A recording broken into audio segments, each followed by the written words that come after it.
Bonjour à tous, bienvenue à nos spectateurs pour ce 6e webinaire du colloque international TDO6. Lancé à Montréal en 2008, la série des colloques TDO réunit les pays francophones sur la question de la dépendance aux opioïdes. Les premières éditions du colloque se sont tenues à Paris en 2010, le TDO2, à Genève en 2012 pour le TDO3, à Bruxelles en 2014 le TDO4 et à Rabat en 2016 pour le TDO5. Cette 6e édition est exclusivement en ligne compte tenu du contexte mondial actuel et elle est sous le thème du dialogue entre la science et les savoirs expérientiels. Le colloque TDO6 a pour objectif d'échanger sur les connaissances de pointe en matière de traitement du trouble lié à l'usage d'opioïdes pour en tirer des enseignements et les intégrer dans les milieux de soins, ainsi que de reconnaître la pertinence des savoirs expérientiels. Je me présente, je suis Axelle Moreau, professionnelle de recherche à l'Institut universitaire sur les dépendances à Montréal, et c'est moi qui vais être votre animatrice pour ouvrir ce webinaire. Donc, le webinaire d'aujourd'hui porte sur le thème de la réglementation des TAO comme un révélateur des évolutions des politiques sur les drogues. Comme pour les webinaires précédents, les objectifs principaux de cette présentation sont de créer un espace d'échange sur les connaissances de pointe, ainsi que de reconnaître et d'intégrer les savoirs expérientiels à la recherche, aux pratiques cliniques et aux politiques publiques. Avant de commencer ce webinaire, je vais vous donner quelques détails et précisions sur son déroulement. Alors, je vous précise que nous sommes en direct, ce qui fait que nous ne sommes pas à l'abri de quelques problèmes techniques et bugs. Ça peut arriver, ne vous inquiétez pas. Si cela arrive, nous réglerons la situation le plus rapidement possible. Les caméras et les microphones des conférenciers seulement peuvent être activés car nous sommes en webinaire. Donc, les membres du public ne peuvent pas avoir accès ni à la caméra ni au micro. C'est tout à fait normal. Également, les personnes du public qui souhaiteraient poser leurs questions sont encouragées à le faire grâce à la fonction questions-réponses, Q&R, que vous trouvez en bas de votre fenêtre. Les questions déposées dans cet espace seront posées aux conférenciers à la suite de leur présentation. Veillez à ne pas utiliser la fonction chat pour déposer vos questions, car elles ne seront pas prises en compte en fin de rencontre. Le chat, lui, servira à vous fournir différentes informations durant le webinaire et vous permettra aussi de déposer d'éventuels commentaires. Enfin, sachez qu'une autre modalité de participation du public avec les différents intervenants sera disponible durant ce webinaire, car vous verrez apparaître différentes questions, des sondages qui apparaîtront pendant certaines présentations auxquelles vous serez invités à répondre. Enfin, ce webinaire est enregistré. Il sera disponible en rediffusion sur la chaîne YouTube de l'Institut universitaire sur les dépendances. Il y aura une pause de 10 minutes environ à mi-chemin du webinaire. Enfin, nous aimons évaluer nos événements. Un lien pour évaluer ce webinaire sera déposé dans le chat et vous sera également envoyé par la suite afin de nous donner vos retours sur votre vécu de cet événement. Sans plus tarder, voici notre première invitée, Madame Marie-Louise Beaulieu-Bourgeois, de la Direction des services en dépendance et en itinérance du ministère de la Santé et des Services sociaux du Québec, qui va ouvrir officiellement notre webinaire. Madame Beaulieu-Bourgeois, la parole est à vous. Merci, Madame Moreau. Bonjour à tout le monde. Donc, comme Madame Moreau le disait, Marie-Louise Beaulieu-Bourgeois, directrice par intérim de la Direction des services en dépendance, en itinérance au ministère de la Santé du Québec. Ça me fait vraiment plaisir d'être parmi vous aujourd'hui, de vous voir si nombreux en ce dernier webinaire là, offert dans le cadre du 6e colloque international TDO.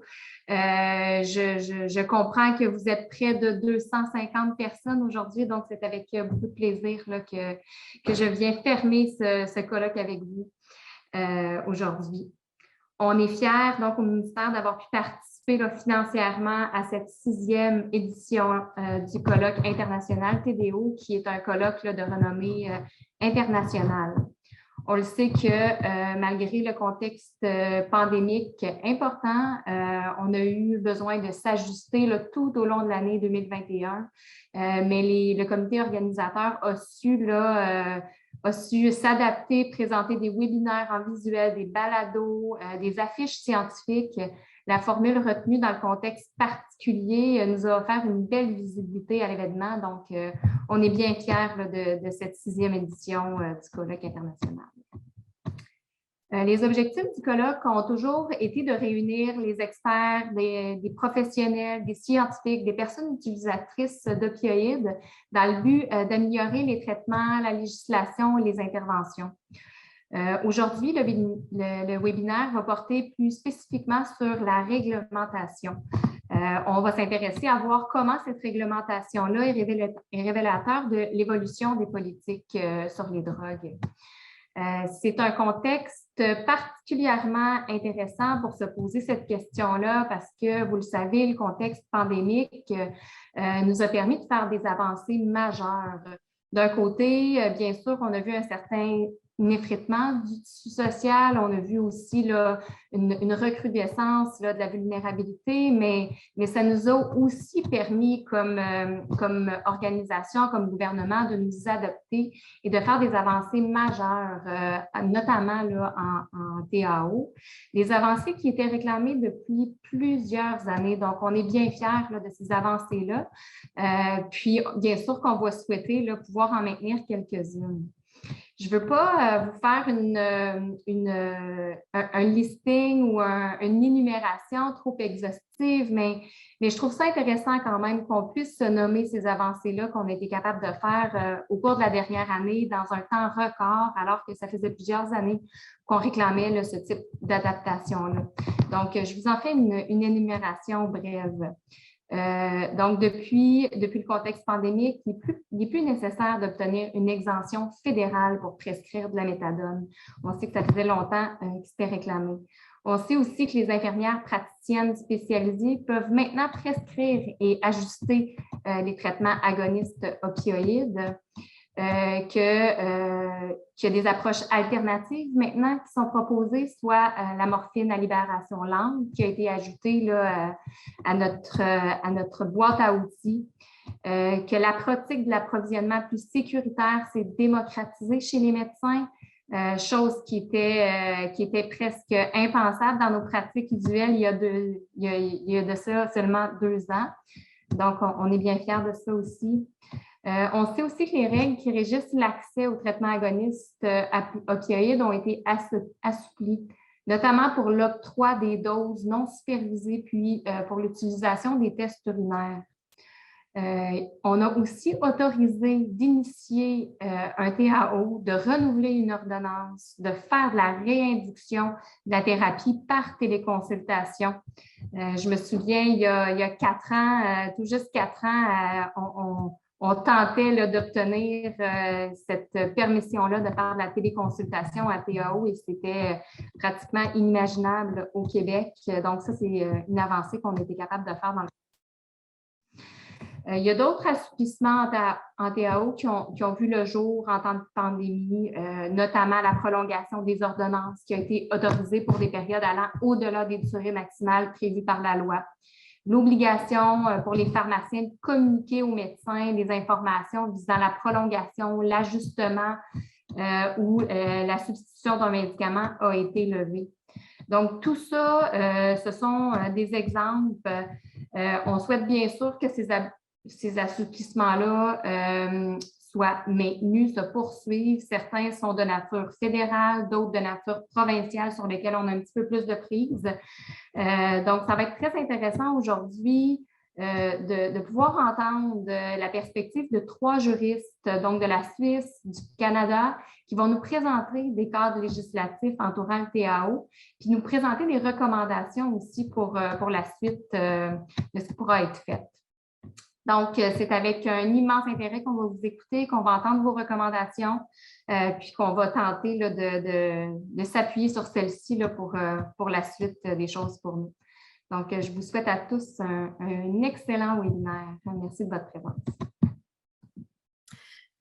Merci, Madame Beaulieu-Bourgeois, pour ce beau mot d'ouverture. Je vous présente maintenant nos différents présentateurs pour ce webinaire. Monsieur René Stam, consultant indépendant mandaté par l'OFSP en Suisse. Bonjour, Monsieur Stam.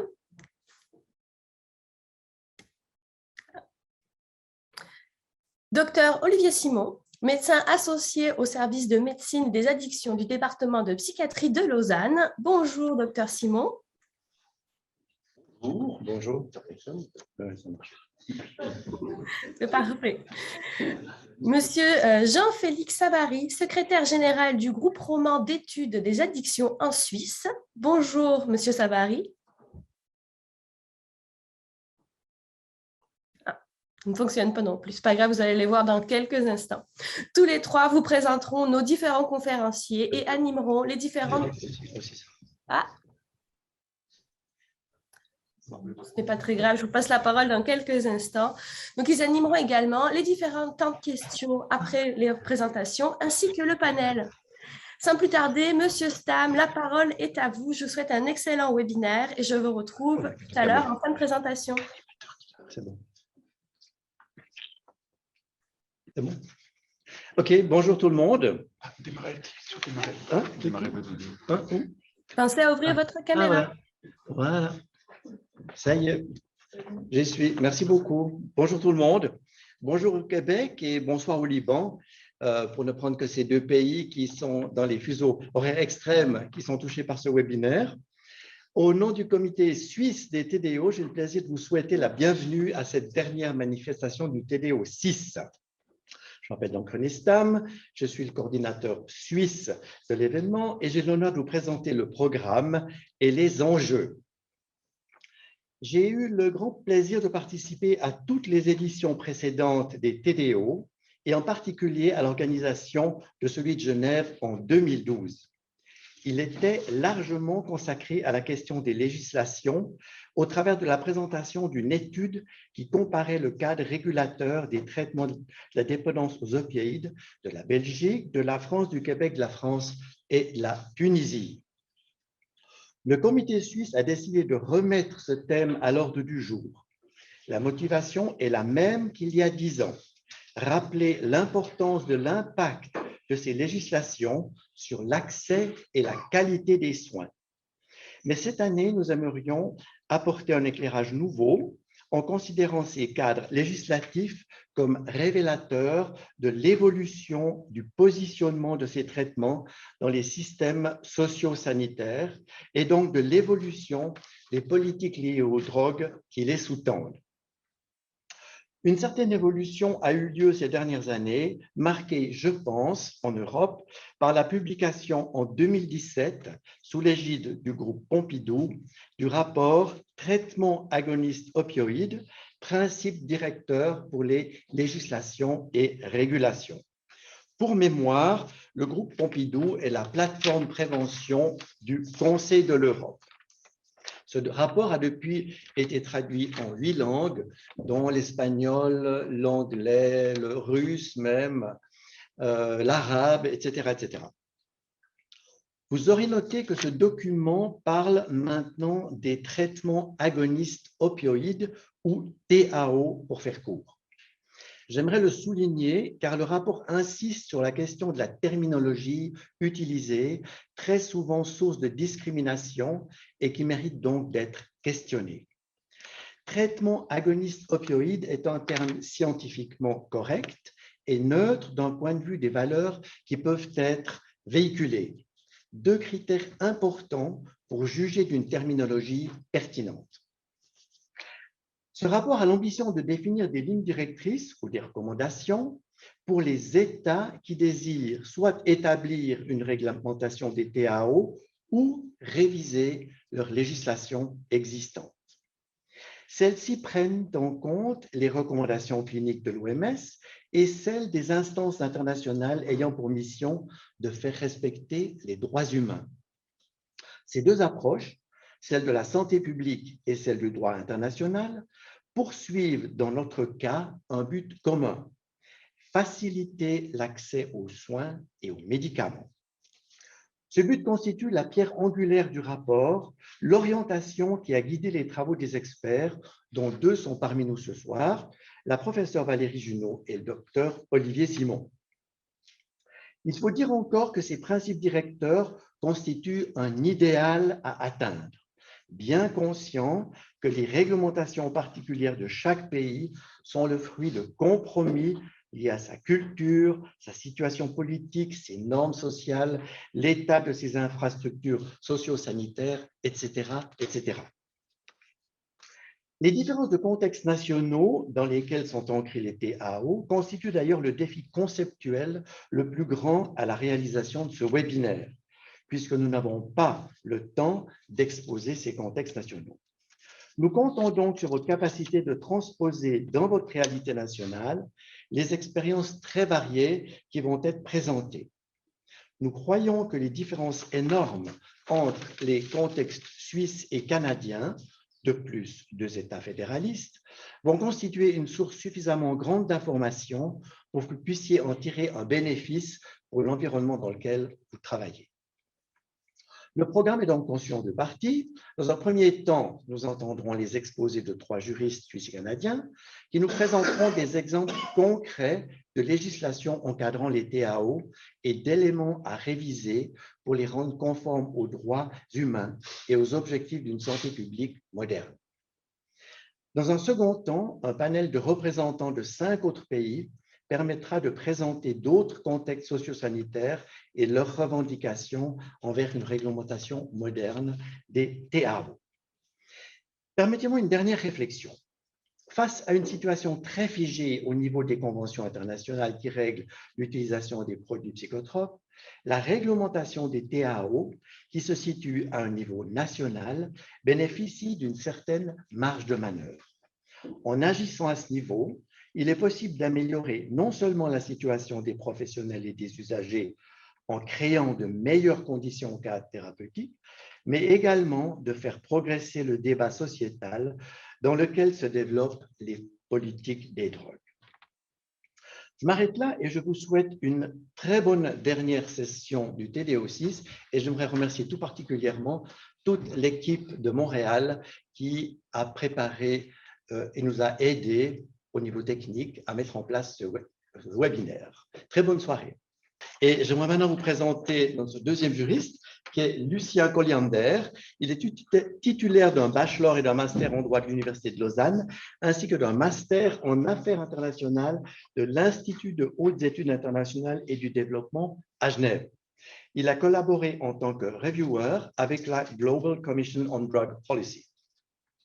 Actuellement, il est collaborateur scientifique auprès de l'Office fédéral de la santé publique à Berne, où il est chargé de l'exécution de la loi fédérale sur les stupéfiants, avec un accent particulier sur la réglementation des traitements avec prescription de diacétylmorphine, c'est-à-dire l'héroïne pharmaceutique.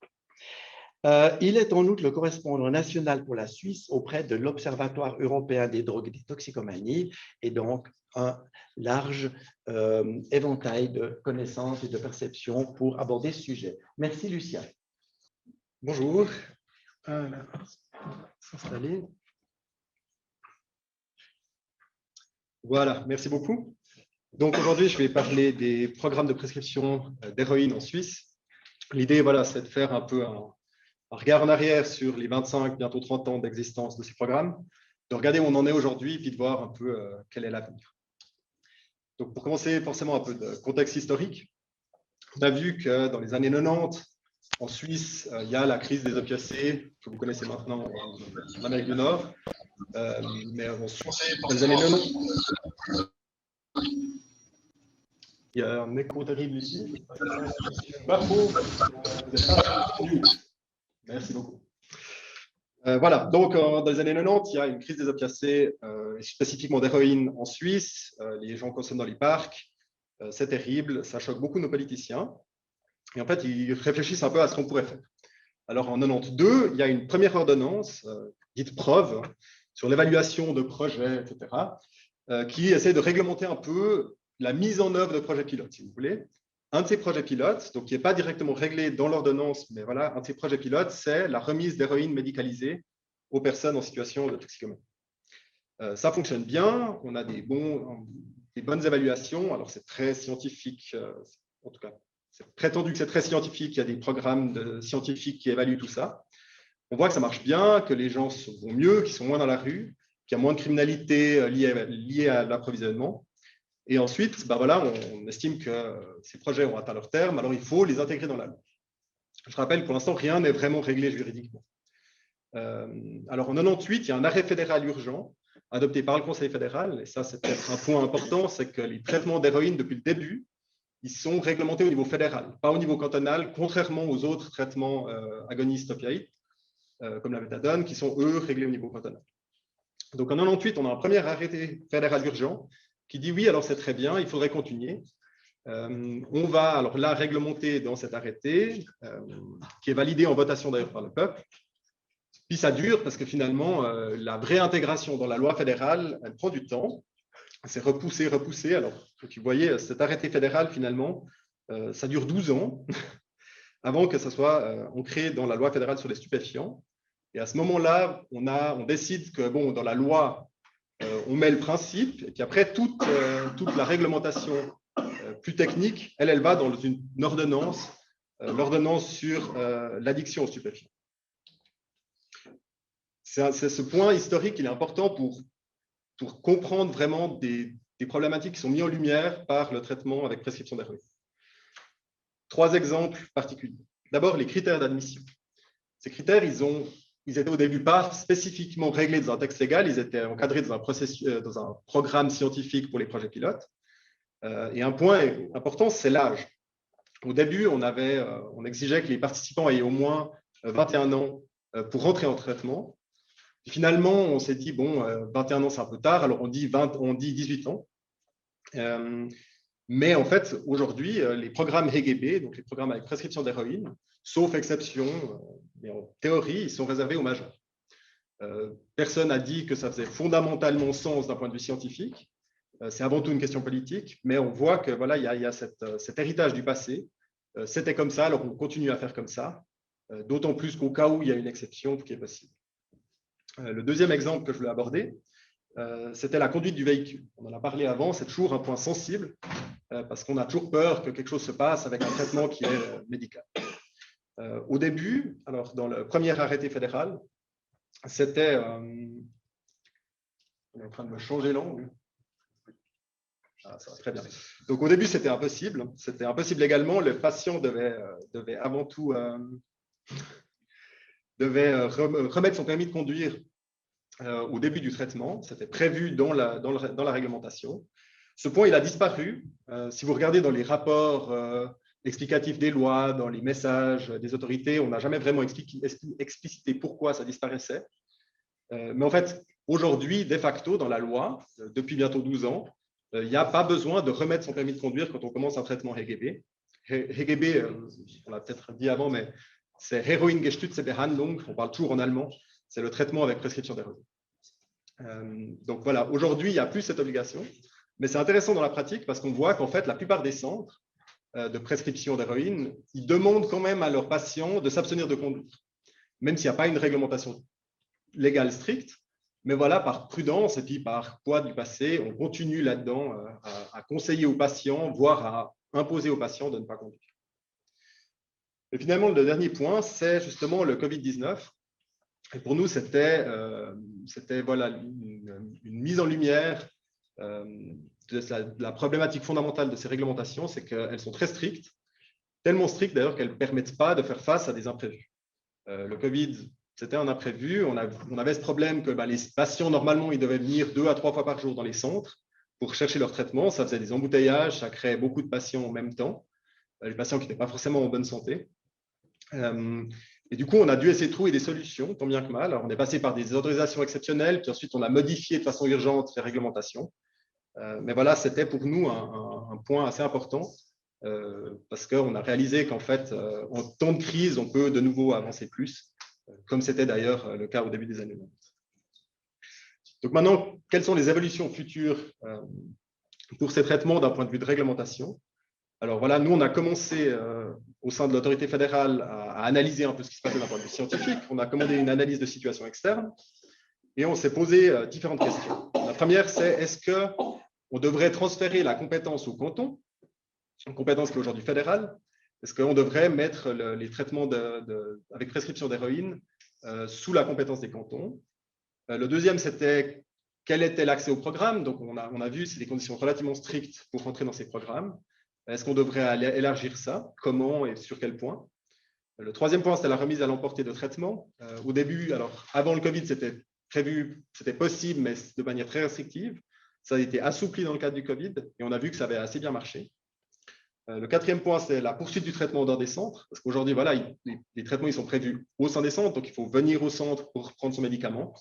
Est-ce que ça serait possible, quand la personne ne peut plus se déplacer, de faire ça à l'extérieur, de déléguer une partie du traitement? C'est des questions qu'on se pose.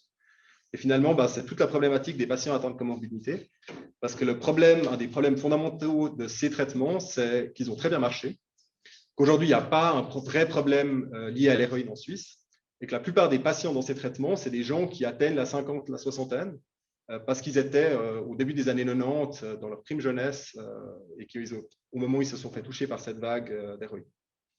Ces patients deviennent de plus en plus vieux, ont de la peine à se déplacer, c'est des questions qu'il faut résoudre maintenant. Ce qu'on a fait après avoir fait ce premier constat, c'est qu'on a regardé dans quelle direction on voulait aller, on a fait une pré-consultation, donc on a consulté les cantons, alors les pharmaciens et les médecins cantonaux qu'on a vus avant. On a consulté les centres de prescription et puis on a consulté les patients. J'y reviendrai, mais ça a été un point qui pour nous était important en tant qu'autorité fédérale, de ne pas juste créer une réglementation au sein de la capitale et puis ensuite d'imposer ça aux personnes les plus concernées, mais d'essayer de vraiment les intégrer dans ce processus. Et on s'est heurté en fait, à beaucoup de difficultés parce qu'ensuite, à ma connaissance en tout cas, il n'y a pas une vraie association de patients qui bénéficient de traitements TAO, voire encore moins pour l'héroïne. Et du coup, ça rend une telle consultation très difficile. Pour le futur, maintenant qu'ils arrivent, c'est qu'on est en train de préparer un projet. Il y a maintenant, on rentre dans le processus de législation fédérale, je passerai les détails, mais voilà, il y a toute une série de consultations. On consulte toute la société civile, les cantons, les différents offices fédéraux. Et aujourd'hui, on est à la veille de lancer ça. Voilà, cette modification, le cœur de cette modification, donc on a décidé aujourd'hui probablement de faire ça au niveau de l'ordonnance, ce n'est pas de la loi. De nouveau, alors là, on voit et on rentre dans l'aspect tout politique en fait d'une telle réglementation. C'est que l'ordonnance, elle est de la compétence du Conseil fédéral, donc de l'autorité exécutive. La loi, elle, c'est le Parlement. Et du moment qu'on touche à une loi, qui, je rappelle, contient les conditions cadres, eh ben, ça devient tout un gros barda, ça devient tout un gros processus politique avec des risques. Tandis que voilà, en faisant du petit à petit, en faisant du sur-mesure et en allant vraiment dans les conditions techniques, là, le processus devient tout de suite moins politique parce qu'il est plus technique et plus scientifique. Les objectifs de la modification de la réglementation qu'on s'est posé, c'est d'une part d'abaisser le seuil d'accès, donc essayer d'ouvrir ce traitement autant que possible aux personnes qui en ont besoin, d'assouplir la réglementation de l'administration, de la remise et de la prise de diacétylmorphine, donc d'héroïne médicalisée, en essayant de garder cette remise à l'emporter autant que possible et de créer une possibilité de déléguer une partie du traitement à des institutions externes au centre même. La déstigmatisation, alors voilà, c'est l'idée qui sous-tend tout le projet, mais c'est d'éviter justement de réglementer le traitement avec prescription d'héroïne de manière beaucoup plus stricte que la méthadone, si tant est qu'il n'y ait pas d'utilité scientifique à une telle réglementation plus stricte, et puis de façon générale de réduire la lourdeur administrative qui découle logiquement d'une réglementation plus stricte. Voilà, j'arrive aux conclusions que je tire de cette étude un peu politico-juridico-historique de ces traitements. Donc, premièrement, alors on est clairement dans une perspective principalement médicale. Les traitements, ils ont été mis en place par des médecins, par des infirmiers. On est dans des centres médicaux, c'est remboursé par l'assurance maladie en Suisse. Donc, on est assez peu dans une démarche de prévention des risques, même si, alors j'avais des questions interactives qui devaient se produire, mais bon, qui ne se sont pas produites. Mais en Suisse, on a toujours été, pour ces programmes, un peu entre les deux, entre la réduction des risques, des méfaits, comme vous dites au Québec, je crois, et le traitement médical. Mais l'aspect médical a vraiment soutenu ces programmes parce qu'il permet de dépolitiser finalement ça et moins d'accès sur un aspect réduction des risques.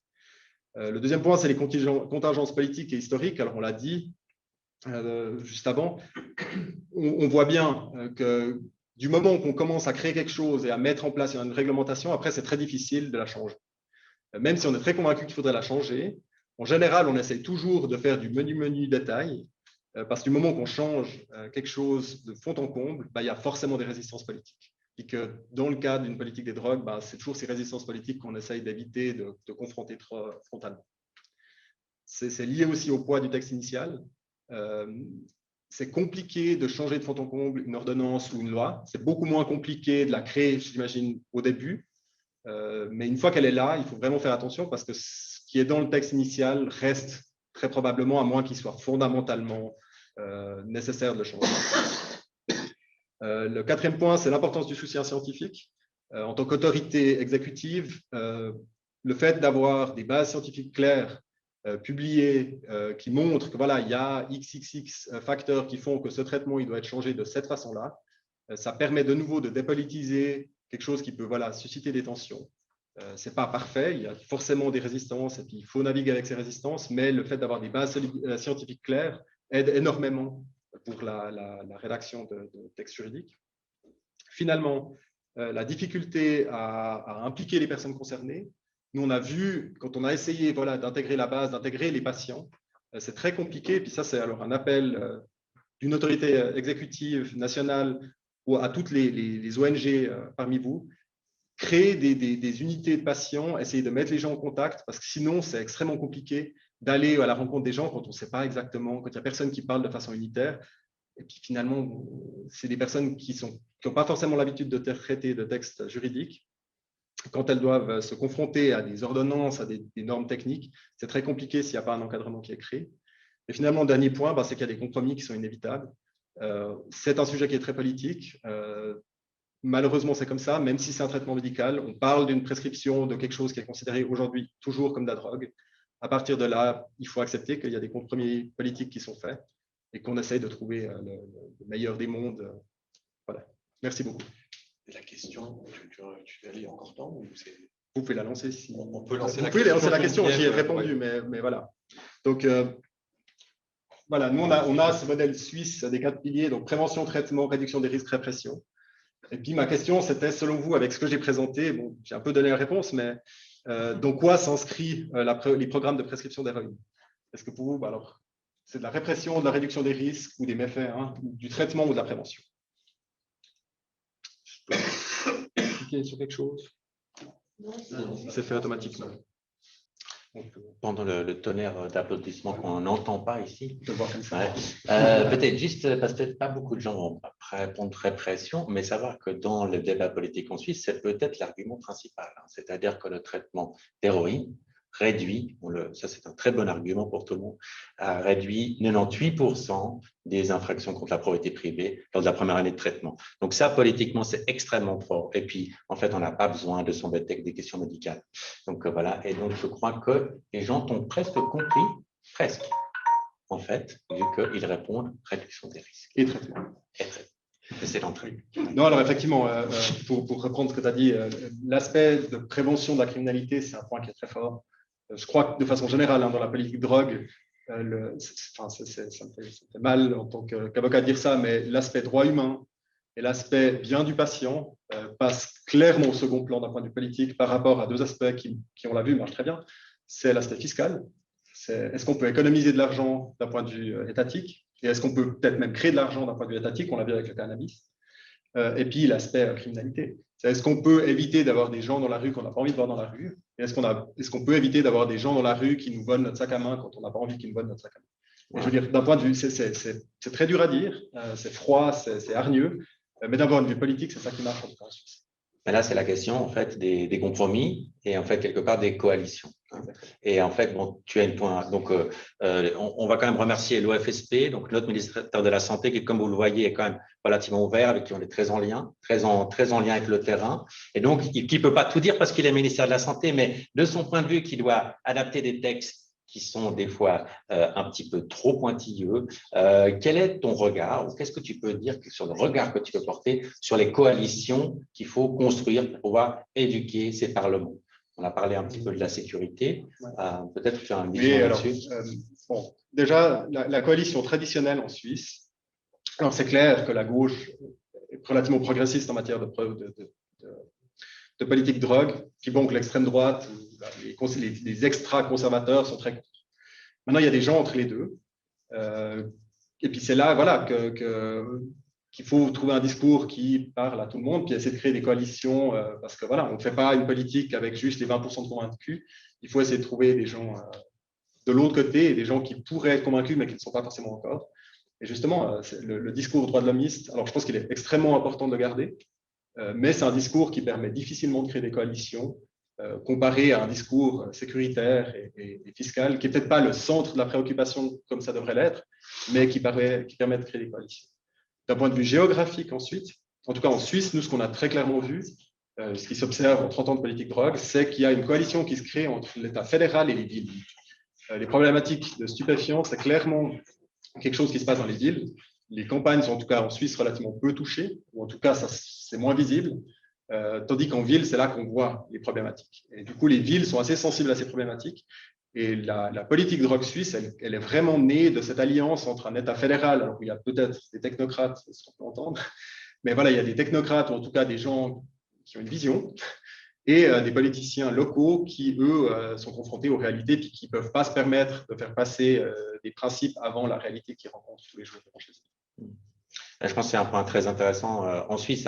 Ethan Nadelmann, pour ceux qui le connaissent aux États-Unis, parle de sa coalition comme The One Who Love Drugs, plutôt les usagers, The One Who Hate Drugs, donc plutôt ceux qui prennent en charge, puis The One Who Doesn't Care About Drugs. Et ceux-là sont les plus nombreux. Et effectivement, cette question de pacifier les villes ou d'avoir un certain nombre d'arguments par rapport à ça a été importante en Suisse, effectivement. Moi, j'ai une dernière question par rapport à ce que tu viens d'évoquer sur la remise à l'emporter de la prescription d'héroïne. En fait, quelque part, le fantasme de la politique suisse, on ne va quand même pas donner les produits. Et pourtant, on l'a fait grâce, j'ai envie de dire grâce, à la crise du Covid. Et cette capacité de pouvoir peut-être utiliser des moments de crise qui, bien sûr, ont tout leur difficulté, mais le jeu qui peut se faire, en fait, qui a déjà été fait plusieurs fois en Suisse, c'est-à-dire de faire une petite mesure rapide pendant une crise, après peut-être prolonger une autorisation exceptionnelle pour bien plus tard, une fois qu'on a les résultats scientifiques, l'ancrer dans la loi. Est-ce que là, tu penses qu'on a une bonne pratique, peut-être une recommandation pour pouvoir un petit peu manœuvrer et empêcher ces réglementations par des personnes qui n'y connaissent rien dans nos parlements? Oui. Alors bon, le Parlement, pour moi, en tant qu'autorité fédérale, je dois souligner le fait que c'est eux qui ont le dernier mot, et puis je pense que c'est très bien comme ça. Par contre, effectivement, plus que le Covid, qui était un exemple un peu particulier d'une situation très récente, c'est clair qu'en Suisse, on a eu un virage avec la crise de l'héroïne. Entre 85 et 95, la Suisse est juste le pays le plus touché en Europe. Ça paraît complètement fou aujourd'hui, mais la Suisse est le centre de la consommation d'héroïne en Europe. Et ça, c'est ça qui a permis de changer énormément de choses en Suisse. Donc, quand je vois la situation qui se passe, que ce soit en Écosse, en Amérique du Nord, c'est terrifiant parce qu'on se dit, ben voilà, nous, on a vu qu'il y avait des moyens qui pouvaient être mis en place. Comment ça se fait qu'on laisse des gens mourir dans la rue alors qu'on pourrait, enfin, je veux dire, que ce soit des locaux d'ingestion, que ce soit des salles de consommation, que ce soit des programmes de prescription, il y a des moyens de sauver ces gens. Comment ça se fait que ça ne soit pas fait, mais il y a une petite partie de moi qui est presque envieuse de ces situations de crise parce que ça permet d'énormément avancer. Et je pense qu'à ce niveau-là, de lancer de lancer des initiatives, puis après de les suivre scientifiquement, de faire ce chemin suisse. Voilà, alors on commence petit, on regarde si ça marche, puis ensuite on applique. C'est le chemin officiel suisse. C'est quelque chose alors, en tout cas, je recommande au niveau international, clairement. Merci beaucoup. Donc, sur ce plaidoyer pour la politique des petits pas, je crois que vous avez droit à une pause de 10 minutes. Donc, vous pouvez reprendre une activité normale et on se revoit dans 10 minutes. Rebonjour. J'espère que cette première heure passionnante fait que vous êtes toutes et tous là, déjà au taquet, prêts à embrayer pour la deuxième heure. Donc, j'ai à présent l'immense plaisir d'introduire Louis Letellier Saint-Just. Louis est avocat en droit de la santé, mais il se définit d'abord comme un activiste. Et c'est un défi de faire honneur à ses innombrables engagements dans le devis d'1 minute qui m'est alloué pour le présenter. Louis est cofondateur et président de Cactus Montréal. Pour ceux de vous qui étiez avec nous à Genève pour TDO3 en 2012, vous vous souviendrez peut-être que Louis est intervenu en Cour suprême du Canada au sein d'une coalition de réduction des dommages pour défendre le droit d'accès aux services de santé et pour défendre le maintien à l'époque de Insight à Vancouver. Louis a été consultant auprès de l'OMS et de l'Organisation pan-américaine de santé. Il a aussi collaboré au travail du groupe Pompidou déjà mentionné. Il a travaillé en Asie du Sud-Est et plus récemment en Afrique de l'Ouest francophone. Last but not least, Louis enseigne au département des sciences de la santé communautaire de l'Université de Sherbrooke. À toi la parole, Louis. Merci, Olivier. Alors, à mon tour de vous faire part de mes commentaires. Alors d'abord, bonjour à tous, là où vous vous trouvez en terre francophone.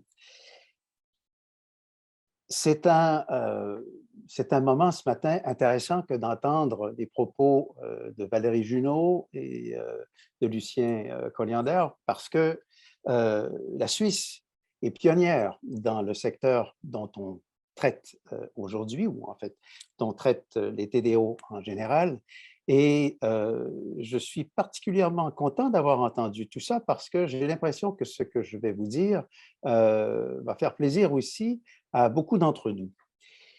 Mais je voudrais quand même nous rappeler que le TDO 5 a eu lieu à Rabat au Maroc donc en 2016 et que le document auquel faisait référence René Stam au début de sa présentation, c'est-à-dire les principes directeurs, le document du Conseil de l'Europe sur les principes directeurs en matière de législation et de réglementation des TAO, lui, a été publié en 2017. Nous sommes donc en 2022 aujourd'hui. Et si je vous fais ce rappel, c'est pour justement bien camper l'objet et la portée de mon intervention, parce que je vais aborder cette question des TAO dans un contexte beaucoup plus large, soit celui de l'évolution des politiques sur les drogues ici au Canada. Le temps est court, il y a beaucoup de choses à dire, mais je m'arrêterai qu'à l'essentiel. Les choses ont passablement changé depuis 2016 au Canada, avec comme un accélérateur efficace, malgré la tristesse de ce à quoi il nous confronte, c'est-à-dire la crise des opioïdes, qui a été rebaptisée à juste titre la crise des surdoses. Cette crise-là, elle dure officiellement depuis 2016, mais elle était déjà bien en marche, bien avant, et j'y reviendrai tout à l'heure. Dans ce contexte de crise des surdoses, le gouvernement, en 2016, un nouveau gouvernement, n'avait pas le choix. On dira qu'il n'avait pas le choix et qu'il devait bouger, faire évoluer nos politiques sur les drogues et faire les changements appropriés. Tout ça dans un contexte où la santé publique et les droits des personnes seraient mis de l'avant. Alors, il est indéniable pour moi qu'aujourd'hui, on a opéré ce virage dans le cadre des politiques sur les drogues en matière de santé publique et de respect des droits. Ce virage, il s'est effectué. En 5 ans, le Canada est probablement le pays, à ma connaissance, le plus prolifique pour avoir multiplié les actions, les gestes, les changements législatifs en matière de politique sur les drogues, qui nous donne aujourd'hui un tout nouvel horizon que celui que nous pouvions avoir avant 2018, par exemple. Au pays, il y a des provinces qui sont un peu plus progressistes que d'autres. On peut penser à la Colombie-Britannique, on y retrouve Vancouver, qui agit comme locomotive la plupart du temps dans cet élan vers les changements, même jusqu'à tout récemment, et j'y reviendrai aussi tout à l'heure. Et il y a le Québec aussi, qui n'est pas en reste, parce que nous avons des intervenants, des praticiens, des gens de terrain, des organisations communautaires qui militent, et des usagers, bien sûr, les experts, qui militent de façon acharnée pour que les choses changent. Alors, le contexte dans lequel je vous entretiens ce matin, c'est celui où nous sommes en train de marcher vers la déjudiciarisation ou la décriminalisation de la possession simple des drogues. Donc, ce n'est pas simple, ce n'est pas rien, et c'est surtout parce que ça a un impact global sur toute la question des politiques sur les drogues, incluant la question des TAO. Alors, ma présentation sera bien différente de celle de Valérie et de Lucien parce que ce n'est pas une approche de chercheur, ce n'est pas une analyse de terrain comme telle, c'est un point de vue personnel, un point de vue qui est inspiré de mes propres constats, mais qui ne s'inscrit pas dans un contexte de recherche. Là, je ne dois pas oublier de partager le document. Voilà. Alors, un bref parcours du plan de présentation, donc quelques commentaires d'introduction, une carte du pays pour aborder la question de l'organisation politique, des éléments de contexte, donc la crise nationale des surdoses, ce qu'il en est des TAO depuis le TDO 5, un petit clin d'œil à l'appellation, et le nouveau paysage des politiques sur la question ici, sur les TAO au Canada, avec un commentaire final. Je me permets de vous partager cette citation qui est tirée d'un livre, tout dernier livre d'Edgar Morin, Leçons d'un siècle de vie. C'est probablement un penseur parmi les plus influents de notre époque, Edgar Morin. Aussi, vivre est-il un art incertain et difficile? Alors, je ne pouvais pas m'empêcher de faire un lien avec le quotidien des personnes qui vivent avec un trouble lié à l'usage d'opioïdes, alors que leur quotidien, surtout dans un contexte de crise des surdoses, n'est sûrement pas un contexte facile et surtout dans un avenir, dans un contexte incertain, dans la mesure où les services ne sont pas toujours au rendez-vous. Je vous partage aussi cette carte. Donc, une image, mais c'est très clair. Tout à l'heure, on a parlé des cantons en Suisse. On a aussi mentionné que la Suisse était une fédération. C'est le cas du Canada. Alors, vous avez devant vous cette carte qui illustre et qui vous donne l'image d'un pays qui est très vaste. Donc, d'un océan à l'autre, divisé en provinces. Dans ce contexte-là, vous avez ce dont je vous parlais tout à l'heure, des provinces qui sont assez engagées dans les réformes des politiques sur les drogues. Vous avez la Colombie-Britannique tout collé sur l'océan Pacifique, et vous avez plus à l'est le Québec. Alors, c'est même très grand. Si vous poussez un tout petit peu, je pense que ce sera à la droite, vous voyez Terre-Neuve, et vous voyez un peu plus bas Saint-Pierre-et-Miquelon. Donc, on touche à une petite parcelle du territoire français. Donc, on est quand même très proche, finalement. Cette carte-là, elle veut aussi nous dire donc que le Canada est une fédération. Qu'est-ce que ça veut dire dans notre contexte des TAO? C'est qu'il y a un partage des compétences entre une autorité centrale et des provinces. En Suisse, on parlera de canton.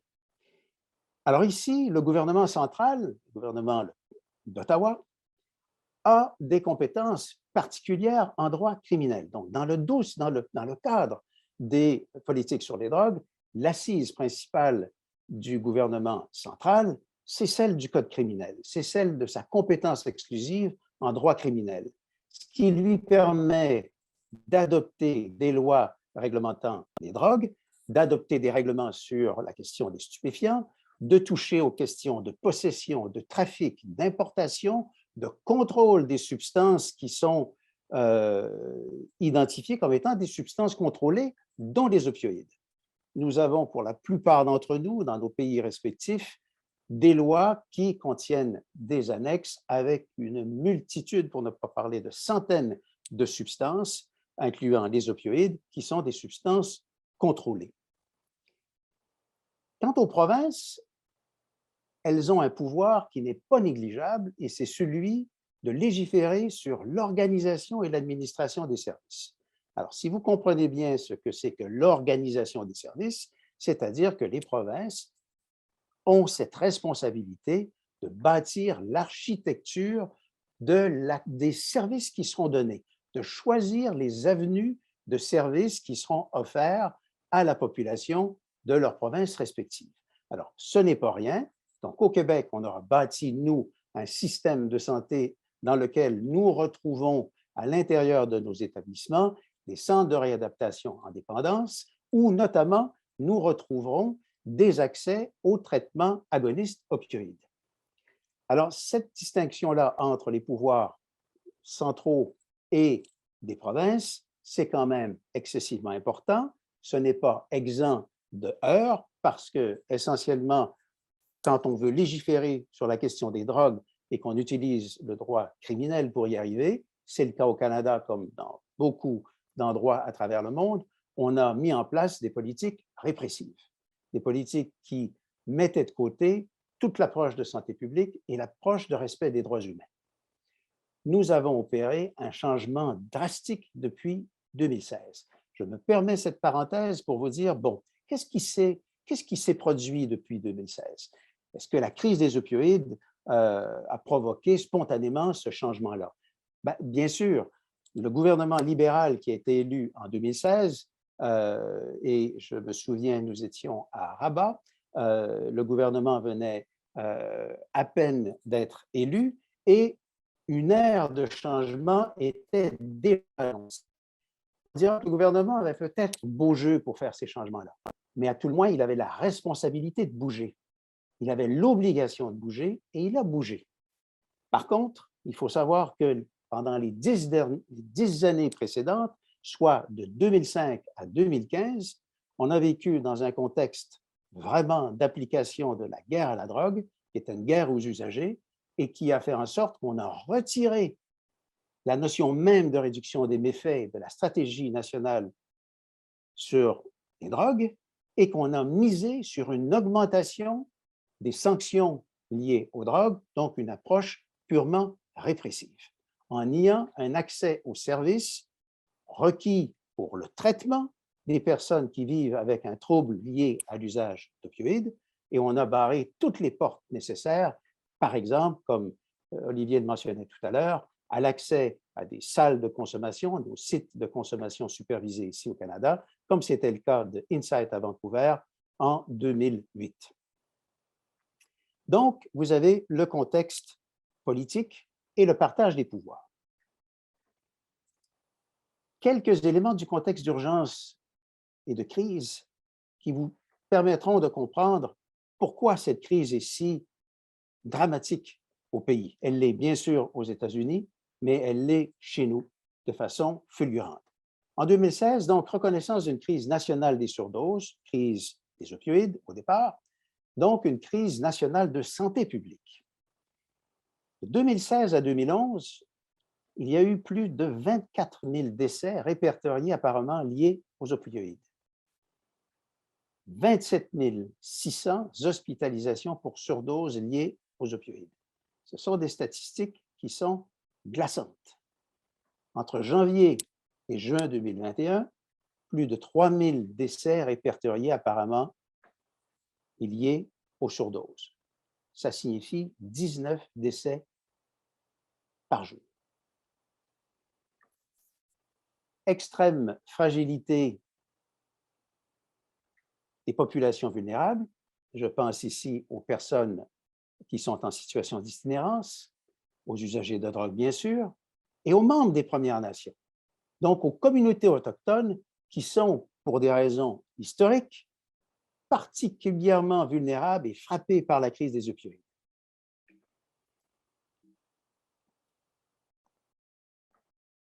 La criminalisation excessive de la possession simple de drogue, nos institutions carcérales sont remplies de personnes qui sont incarcérées pour, en grande majorité, pour des infractions liées aux drogues, mais beaucoup pour des infractions liées à la possession simple. Un contexte pandémique qui, lui, a été très aggravant depuis les 2 dernières années, rendant particulièrement très dangereux l'approvisionnement de substances de la rue. On a aussi une problématique très importante autour des opioïdes de prescription. Donc, ça aussi, ça fait partie de la réflexion que le gouvernement a dû faire. Et on a une circulation, donc, comme je le mentionnais, alarmante de fentanyl dans la vente d'opioïdes illicites. Le mot patience, je l'aime beaucoup, et particulièrement, je le partage avec vous parce que c'est probablement la plus belle des qualités que la plupart d'entre nous devons cultiver lorsque l'on cherche à faire changer les choses. Et on y arrive. Je vais y aller avec une approche quand même assez rapide de la situation ici au Canada et particulièrement au Québec. Donc, on a la chance d'avoir depuis peu les lignes directrices qui sont autant fédérales, qui ont été travaillées par des instances spécialisées, adoptées par les instances fédérales, provinciales aussi, mais nous avons au Québec aussi, à travers, par exemple, les lignes directrices du Collège des médecins, de l'Ordre des pharmaciens et de l'Ordre des infirmiers et des infirmières, nos lignes directrices en matière de TAO. Et on a aussi des lignes directrices canadiennes pour les TAO injectables. Donc, non seulement les TAO par voie orale, mais aussi par voie injectable. Alors, j'avais une question à ce niveau-ci. Je vous demandais si je vous disais vrai ou faux. Il est essentiel que nous puissions avoir que les médecins doivent bénéficier d'une exemption, mais Madame Beaulieu, tout à l'heure, dans son introduction, vous a donné la réponse. Peut-être que vous ne l'avez pas entendue, alors je vous la repose. De toute façon, la réponse est devant vous. Est-ce que seuls les médecins ayant obtenu une autorisation spécifique des autorités de santé dans leur pays respectif peuvent prescrire la méthadone à titre de TAO? Alors, écoutez, si vous avez entendu Mme Bourgeois-Beaulieu tout à l'heure, la réponse est là, mais elle est sous vos yeux. Alors, est-ce qu'on retire le... Voilà. Bon, ben... Ah, ben quand même. Vrai, faux à 53 et vrai dans 40 des cas. Bon, alors... Louis, excuse-moi, oui. Tu es à 18 minutes, si je Déjà? peux me permettre. Ah ben c'est incroyable, oui. Ça va trop vite. Oui, ça va trop vite le temps, merci. J'accélère, je vais accélérer. Donc, depuis mai 2018, il n'y a aucune exemption nécessaire pour prescrire la méthadone. Et ça peut se faire évidemment par le médecin, tout médecin qui est titulaire donc d'une licence de pratique ou des infirmières spécialisées comme c'est conçu chez nous. On parle de buprenorphine, on parle de naloxone TAO privilégié. L'analoxone doit être offerte à toutes les personnes sous TAO. Possibilité du recours à la morphine à libération lente comme alternative, donc le Cadian, c'est donc possible. Et comme je vous le disais tout à l'heure, nous avons aussi des programmes de traitement agoniste opioïde par injection. Et on a un octroi, attendez un peu là, octroi de doses non supervisées. Donc, il y a une question aussi d'engagement et de responsabilisation de l'usager, donc du patient, pour gérer sa propre consommation de médicaments. On a une approche clairement axée sur la réduction des méfaits et on mise sur une consommation responsable. Donc, on ne vise plus l'abstinence et on ne vise plus non plus à faire en sorte que la personne sous traitement cessera toute consommation à l'avenir. On vise une consommation responsable. Et ça, c'est quand même suffisamment important pour noter le changement notoire. On suscite l'engagement de l'usager, donc il est un participant, il est un partenaire dans son traitement. On a un plan de traitement qu'on devra signer, qui sera écrit et qui sera même partagé avec le pharmacien. De cette façon-là, on a une approche qui évite la stigmatisation et qui vient cadrer véritablement une alliance thérapeutique entre l'équipe et la personne qui est sous traitement ou qui s'apprête à l'être. Prohibition de mesures punitives. On parlait tout à l'heure des tests urinaires. Chez nous, selon nos directives, ça ne doit pas être utilisé comme mesure punitive et c'est à la discrétion de le faire dans certaines circonstances. La question des lois professionnelles, j'y vais en vrac parce que ce sont des droits qui sont importants, à la fois pour les professionnels de la santé que pour l'usager. Droit de choisir son professionnel. Évidemment, dans le contexte des TAO, le problème, c'est que nous n'avons peut-être pas encore suffisamment de professionnels qui ont la formation nécessaire, qui sont aptes à agir comme personnes ressources. Donc, on peut, oui, dans les faits, c'est quand même un peu différent. Respect des principes scientifiques lorsque l'on travaille dans ce secteur, la question de l'information juste à donner aux patients, l'obtention d'un consentement libre et éclairé, le respect du secret professionnel, suivi clinique en continuité de soins, obligation de collaborer aussi avec les autres professionnels dans le cadre des médecins, des infirmières, des intervenants psychosociaux qui sont engagés dans les traitements agonistes opioïdes. La question de la formation, elle est aussi prévue, l'importance des lignes directrices, et on voit l'implication de la personne donc, dans son choix de traitement agoniste opioïde. Il n'est pas impossible de changer de traitement et d'aller vers un autre dans la mesure où ce sera beaucoup plus adéquat et préférable selon les circonstances données. La question d'impliquer les proches, d'avoir le consentement bien sûr de la personne concernée, mais là aussi c'est un élément important où on vient vraiment soutenir la personne concernée. L'Alliance thérapeutique, j'en ai parlé. Le pharmacien a un rôle très actif. Il a des conversations avec le médecin traitant. Il a l'information qui lui est transmise, l'information précise, les dates de renouvellement, le nombre de prescriptions, de la médication précise, les rendez-vous.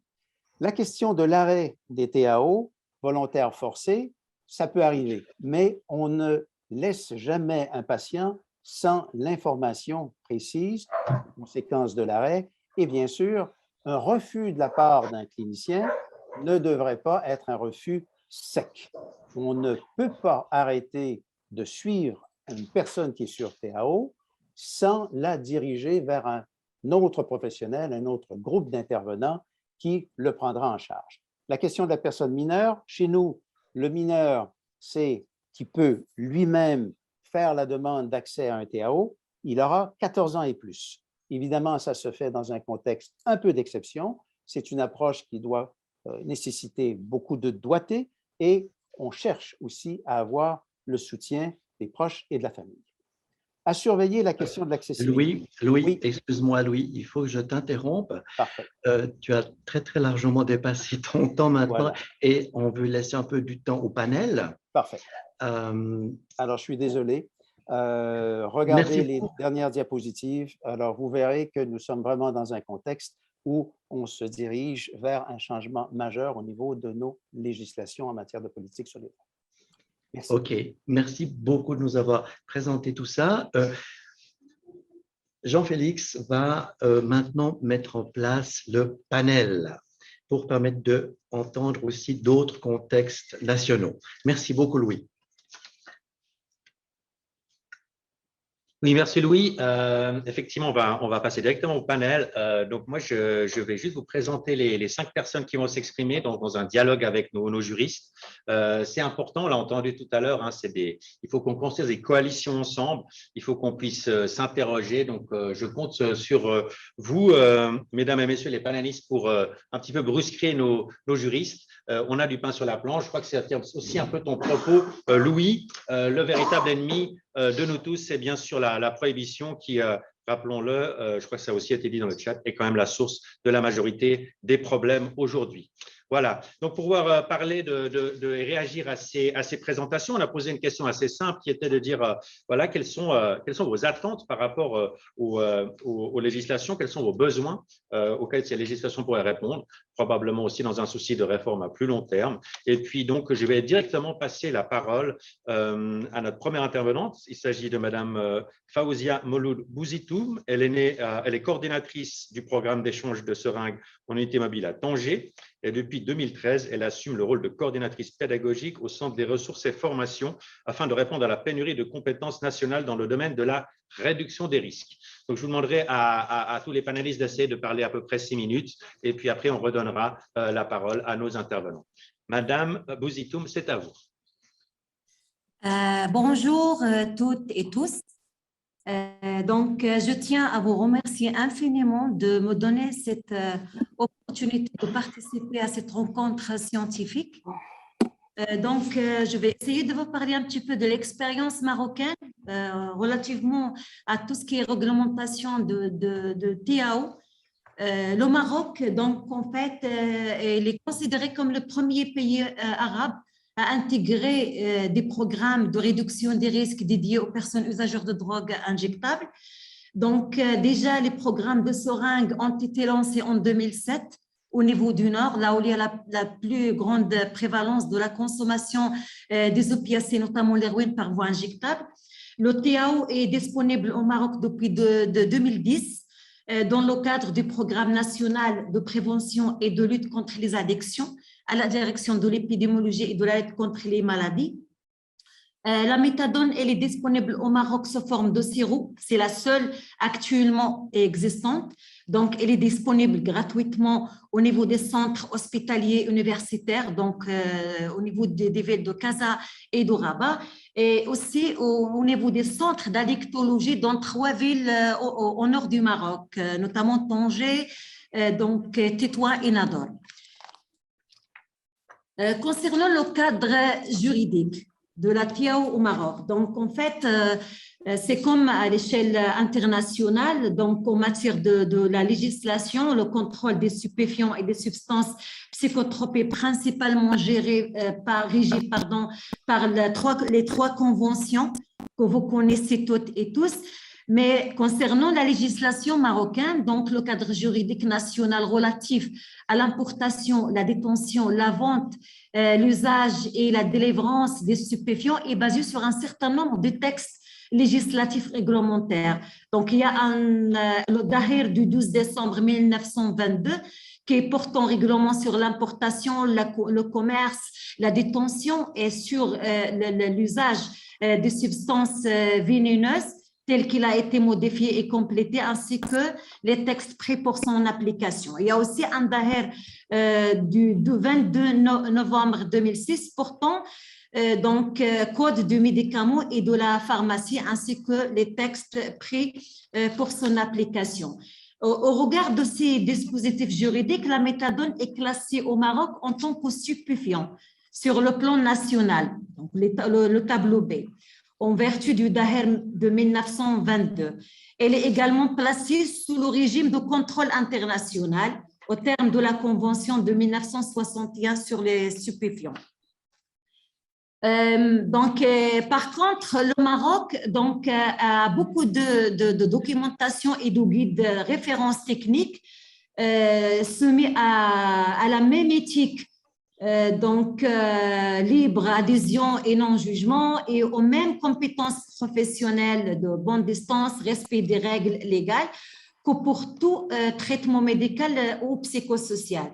Un ensemble de documents et références techniques d'orientation élaborés dédiés au personnel médical, paramédical, gestionnaire et autres personnels chargés de suivi du programme au niveau national, régional et local, dont l'objectif de standardiser les pratiques de prescription et de dispensation de la méthadone au niveau des structures spécialisées et des sites lieux d'implantation de la méthadone.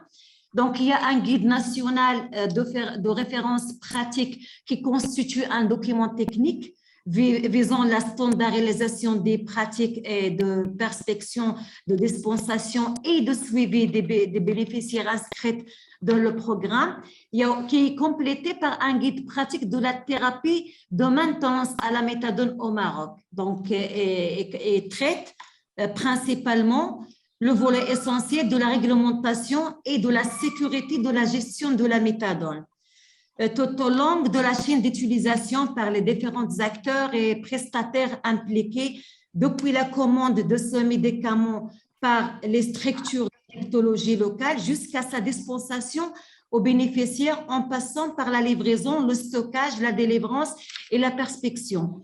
Au Maroc, il y a beaucoup de points forts. Vu que par rapport aux autres pays, c'est récemment qu'on a adopté cette politique de réduction des risques et de TAO. Et par contre, on a beaucoup de points forts. Au Maroc, on a déjà une formation de base des médecins. Donc, elle offre la formation universitaire comprenant l'ensemble de cursus requis par la qualification professionnelle générale en addictologie. Il y a des indicateurs qui permettent d'évaluer la performance et l'impact du programme. Il y a une volonté nationale, royale, qui permet de soutenir le programme et la politique nationale de TAO. On a réussi depuis 2012 à assurer la continuité des soins pour les personnes détenues déjà sous traitement méthadone qui ont accès au sein des établissements pénitentiaires. On peut dire qu'il y a une société civile forte, vraiment capable, donc, et adopte une approche basée sur les droits humains et la santé publique, engagée dans le plaidoyer de la lutte contre la stigmatisation et défend l'accès des populations clés en général et des personnes usagères de drogue aux services de qualité, notamment le TAO. Mais malgré toutes ces avancées, je peux dire aussi qu'on a toujours des lacunes qui sont majeures parfois, qui influencent l'accès de traitements généralisés pour toutes les personnes usagères de drogue injectables opiacées au Maroc. Donc, au niveau de l'équivalence des soins, elle n'est pas assurée. Donc, les détenus bénéficient d'une continuité de traitement, oui, mais ils ne bénéficient pas de suivi thérapeutique au sein des prisons. De ce fait, donc, l'inclusion à la méthadone n'est pas assurée aussi au sein en milieu carcéral. La demande est supérieure à l'offre, donc en conséquence, on a vraiment des listes d'attente vraiment importantes. La spécialité en addictologie au Maroc n'est pas reconnue. Donc, en conséquence, les médecins préfèrent recourir à d'autres spécialités reconnues et avec plus de motivation. Les inclusions sont suspendues depuis quelques années déjà et la situation a été aggravée avec les pandémies COVID-19, chose qui a vraiment créé un marché noir de la méthadone, surtout ces 2 dernières années.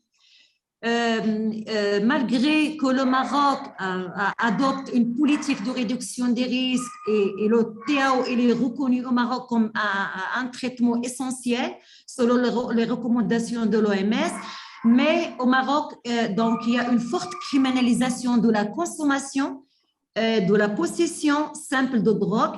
Et même, on a les arrestations des personnes qui possèdent de la méthadone avec eux, donc, et qui n'ont pas d'ordonnance médicale. Et on a vraiment un problème des personnes qui sont en situation de SDF et qui n'arrivent pas et ne réussissent pas à garder leur ordonnance. Donc, il y a ce problème d'arrestation.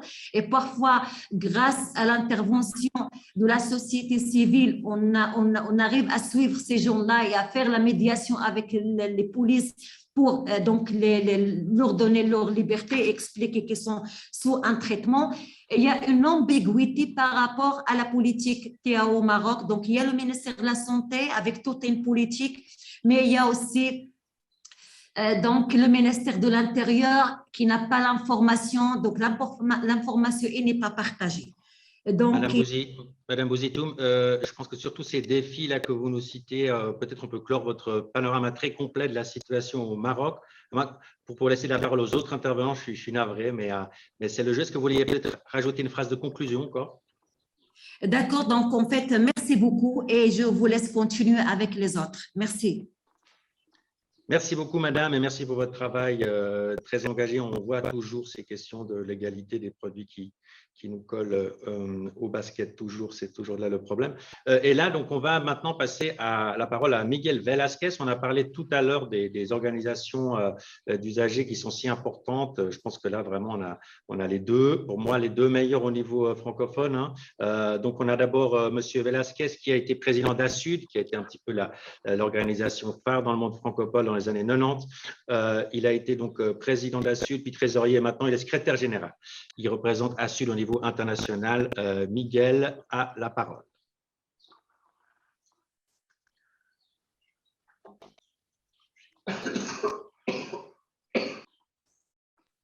Alors, est-ce que Miguel Velasquez est là ou il nous a quitté? Il est là.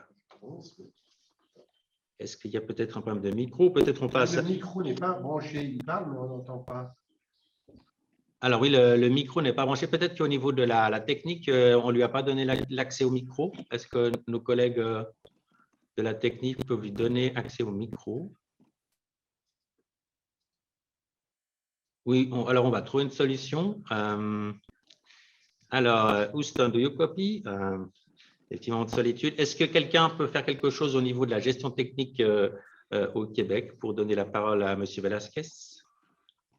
Que là, je n'arrive pas à… Et voilà. Et voilà. Vous m'entendez? Oui, ouais, c'est bon.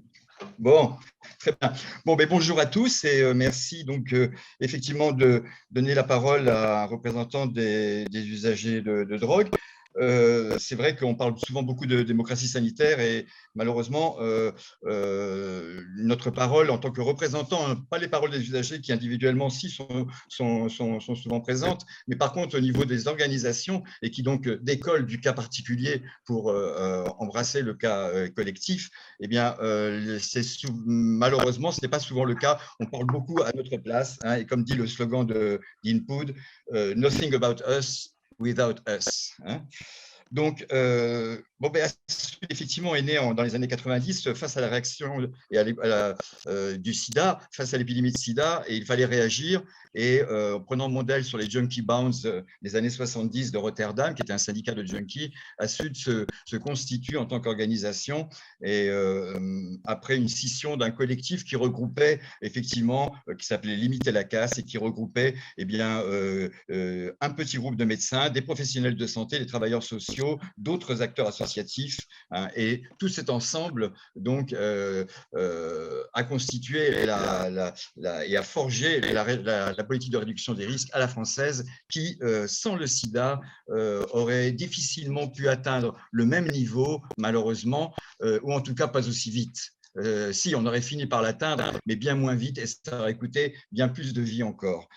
Donc, c'est vrai que le sida nous a permis d'avoir de stress de créer ASUD, dans le sens qu'il y a eu un fonds, les représentants les gays, la communauté gay avait des représentants constitués, celle des usagers de drogue n'en avait pas, et donc l'État a tout à fait été conscient de l'importance d'avoir un interlocuteur dans notre communauté, et c'est ASUD donc qui s'est présenté et qui a mené sa barre jusqu'à maintenant, donc dans la politique de réduction des risques. C'est vrai que en ce qui concerne, donc on va se pencher sur la réglementation des TAO, ça a été toute une longue évolution. Au départ, les intervenants en toxicomanie, incarnés par leur pape Olivenstein, était celui qui est connu pour avoir écrit ce fameux livre « Il n'y a pas de drogué heureux », et d'ailleurs ASUD, qui a donc un journal, un site web maintenant, mais à l'époque n'avait qu'un journal, on a appelé ça ASUD Journal, le journal des drogués heureux, hein, justement par un clin d'œil, par opposition à cette espèce de biais toujours du malheur, de la victimisation, contre lequel, sans nier les problèmes évidemment, on était les premiers touchés, hein, à être conscient de cela. On voulait quand même aussi réagir face à cette façon d'aborder le problème de l'usage de drogue. Et donc, le monde des intervenants en toxicomanie, comme on appelait à l'époque donc ces personnes, eh bien, était opposé au début à l'introduction de la méthadone et donc à la politique de réduction des risques, également c'est-à-dire à celle qui n'était pas encore une politique de réduction des risques. Il était opposé aux échanges de seringues. Hein, il suffit par exemple de se rappeler que Francis Curtet, le directeur du Trait d'Union, expliquait que la vente libre des seringues encourageait la toxicomanie. Hein. C'est aussi le temps de l'incarcération de masse où le sevrage forcé et l'abstinence obligatoire sont les seuls outils de prise en charge reconnus par l'État, qui seront appelés ensuite injonctions thérapeutiques. J'insiste sur le mot thérapeutique de l'injonction. Et donc, c'est l'épidémie de sida, donc en 85, qui éclate. Et là, on reconnaît enfin, comme fait scientifique, que les usagers de drogue sont aussi une des victimes, hein, de cette épidémie.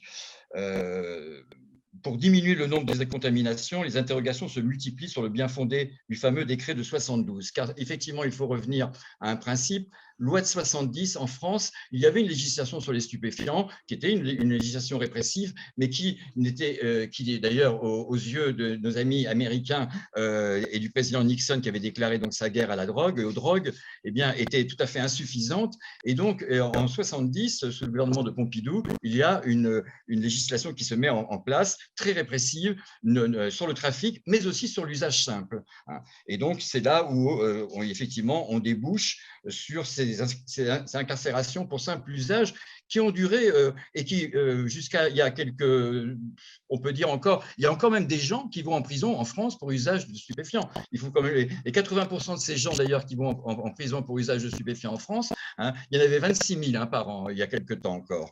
Et là maintenant, c'est vrai qu'avec la contravention, ce nombre a diminué, mais s'ils ne payent pas leur contravention, ils peuvent se retrouver quand même aussi en prison. Donc il y a toujours cette sanction de l'usage des stupéfiants. Et pour revenir à l'usage des stupéfiants, 80% de ces 26 000 personnes qui allaient en prison étaient des usagers de cannabis. Il faut quand même se rendre compte de ça. Et par-dessus le marché, en 72, nous avions une situation donc très particulière avec cette loi de 70, mais en plus, il y a un décret qui en a rajouté une couche qui, sur le moment, est passé inaperçu. C'était l'interdiction de l'achat de seringues dans les pharmacies sans ordonnance. Bien sûr, sur le moment, ça a compliqué un petit peu la vie des usagers, mais c'est surtout quelques années plus tard, avec le sida, on s'est rendu compte du crime et du génocide dans notre communauté que ce décret a représenté, puisque effectivement, n'ayant pas un accès facile aux seringues, on partageait les seringues qu'on avait, les quelques seringues qu'on avait, sans parler des problèmes d'abcès, etc., et de toutes d'hépatite C, comme on s'en rendra compte ensuite également, que cette politique a mené. C'est donc un décret criminel et qui va mettre du temps à être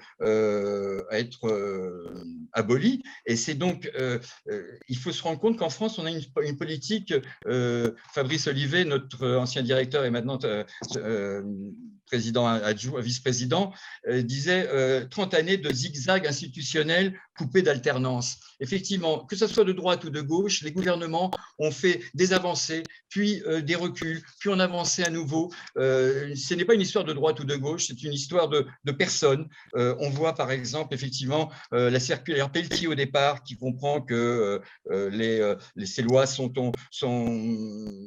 la loi de 70 est quand même très négative sur les usagers de drogue et notamment pour ceux du hashish donc à l'époque, et il prône une clémence vis-à-vis du simple usager.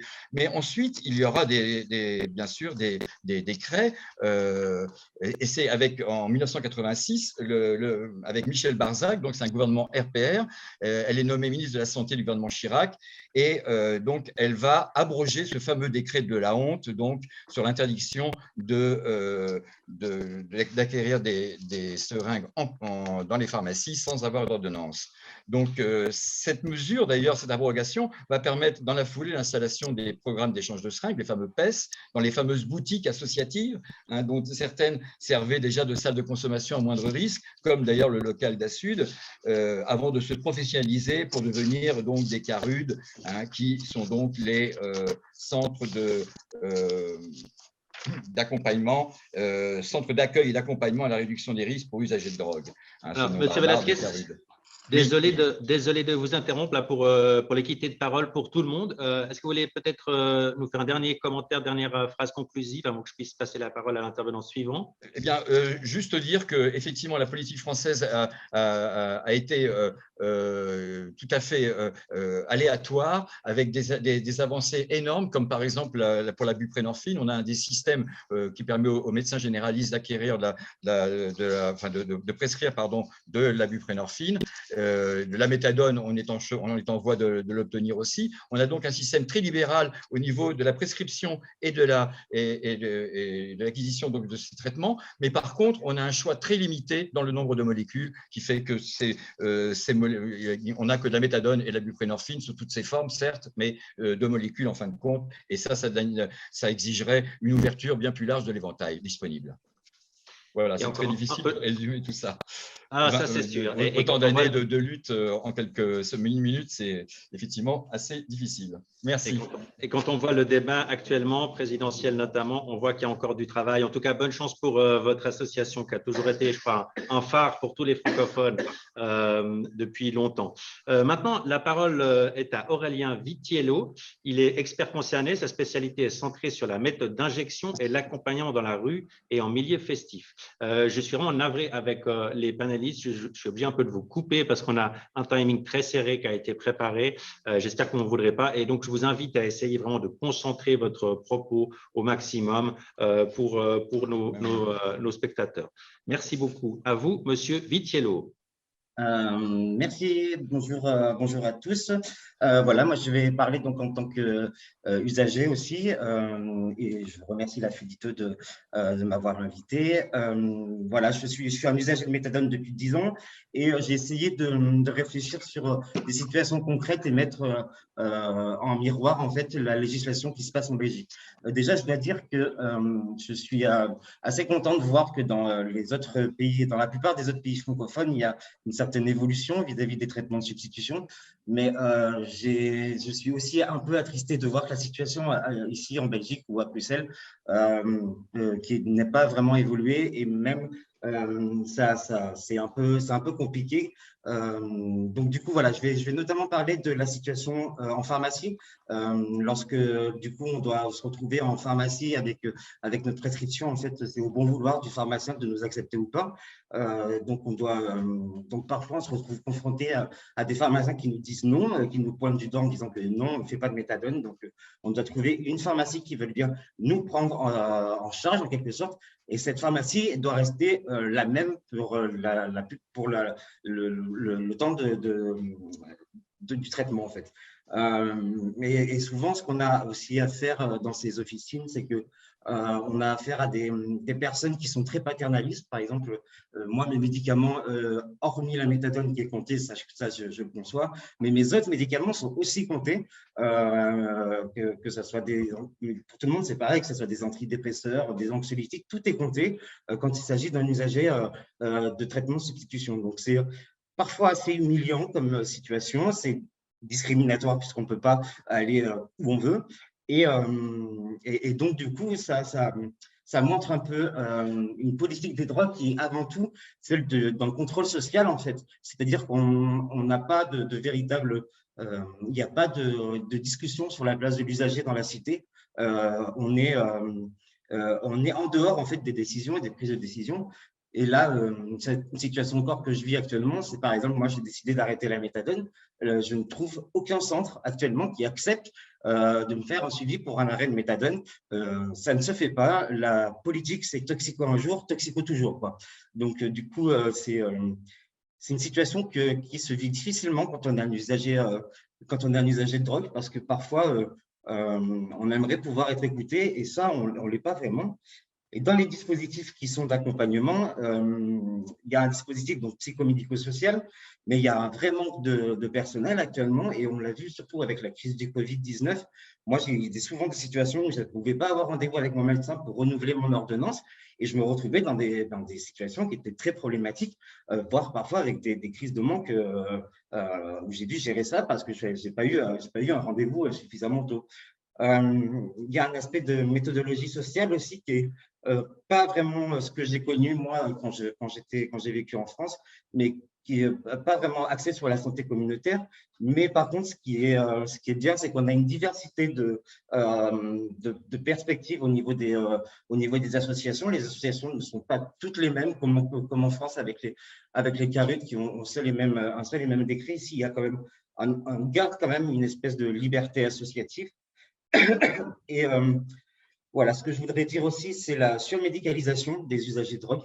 On est souvent, lorsqu'on vient en primo-prescription pour de la méthadone, on ne nous prescrit pas seulement que de la méthadone, on nous prescrit aussi des antidépresseurs, on nous prescrit des médicaments de personnes qui ont des difficultés mentales, en fait, puisque ici, en Belgique, l'usager de drogue est considéré comme un malade mental.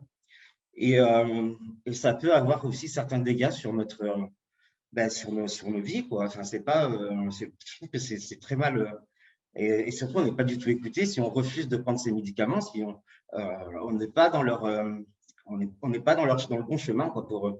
Donc, il y a vraiment une politique qui n'est pas axée sur la personne, mais qui est axée vraiment sur une espèce de conformisme de l'usager de drogue.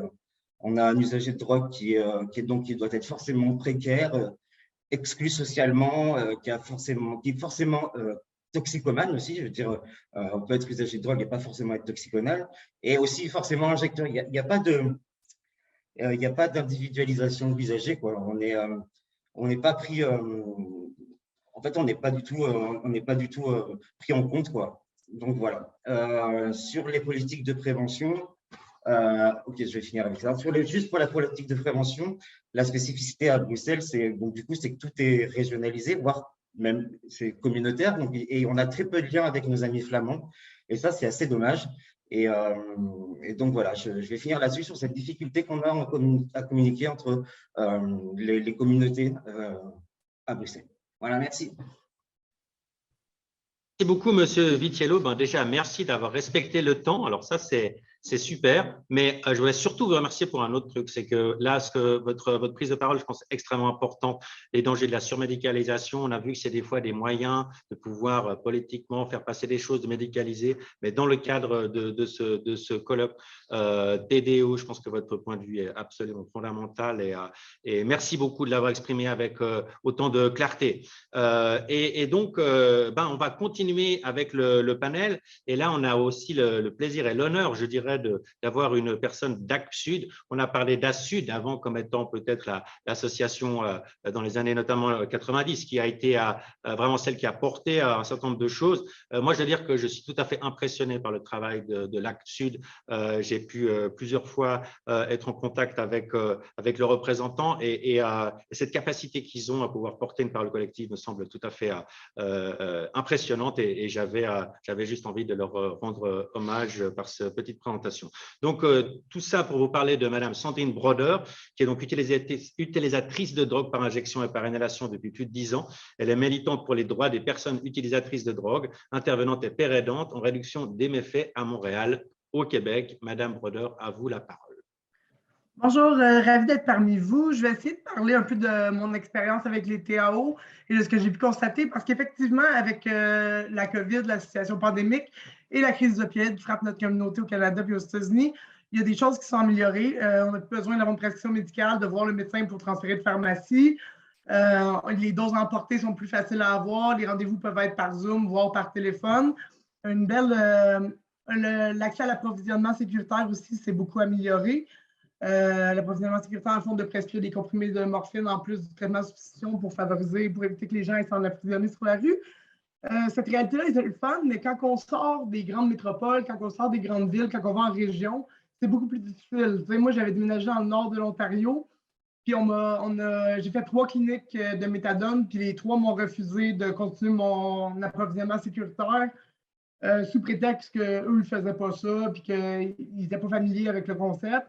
J'ai voulu faire un transfert de méthadone à Suboxone avec les nouvelles techniques qui sont du microdosage.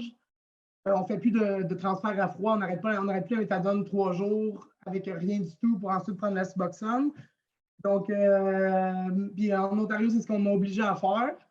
Dans le fond, de prendre 3 jours sans traitement de substitution pour pouvoir faire un transfert à buprenorphine, qui n'est pas des pratiques qui se font dans les grandes villes. Fait que ça serait bien que l'information se rende et que les services soient accessibles aussi en dehors des grandes métropoles.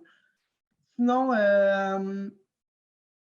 c'est ça, encore dans les régions, on exigeait 2 tests urinaires par semaine, un rendez-vous médical à toutes les semaines pour renouveler la prescription, peu importe le statut, depuis combien de temps on était sur traitement de substitution, la consommation, etc. Qui peut être nuisible pour des gens qui essaient de se réintégrer en société, de trouver un emploi. Moi, j'ai dû refuser un emploi à cause de ça. Une autre problématique, c'est recevoir une nouvelle prescription de TAO lorsqu'on est en détention. Si on arrive en détention avec déjà une prescription, ils sont obligés de la maintenir, mais si on arrive en détention en sevrage, puis on aimerait avoir accès à un TAO pour le temps de détention, ce n'est pas possible. Ouais, fait que c'est ça. Sinon, c'est ça, la crise d'opioïdes frappe définitivement notre communauté. On parle des gens qui meurent à tous les semaines de surdose. Puis, maintenant, à Montréal, de l'héroïne, ça ne se trouve plus. C'est pratiquement que du fentanyl, carfentanyl, isotanazine, je ne sais jamais le dire, mais ça fait que les traitements de substitution ne sont plus nécessairement adaptés à la tolérance des gens. Je connais des personnes qui ont plus de 100 mg de méthadone avec des dizaines de comprimés de morphine et qui sont quand même inconfortables. Fait que ça serait bien de penser à comment on peut adapter les traitements de substitution pour les gens qui ont des tolérances beaucoup plus élevées dues au carfentanyl, etc. Puis l'héroïne pharmaceutique, dans le fond, je sais que c'est possible, mais c'est difficile d'accès. Ça serait peut-être ça la solution de rendre plus accessible l'héroïne pharmaceutique pour les usagers de drogue. C'est pas mal ce que j'avais à dire aujourd'hui. Merci beaucoup. Merci beaucoup, Madame Broder. Merci beaucoup pour votre prise de parole et la situation au Canada.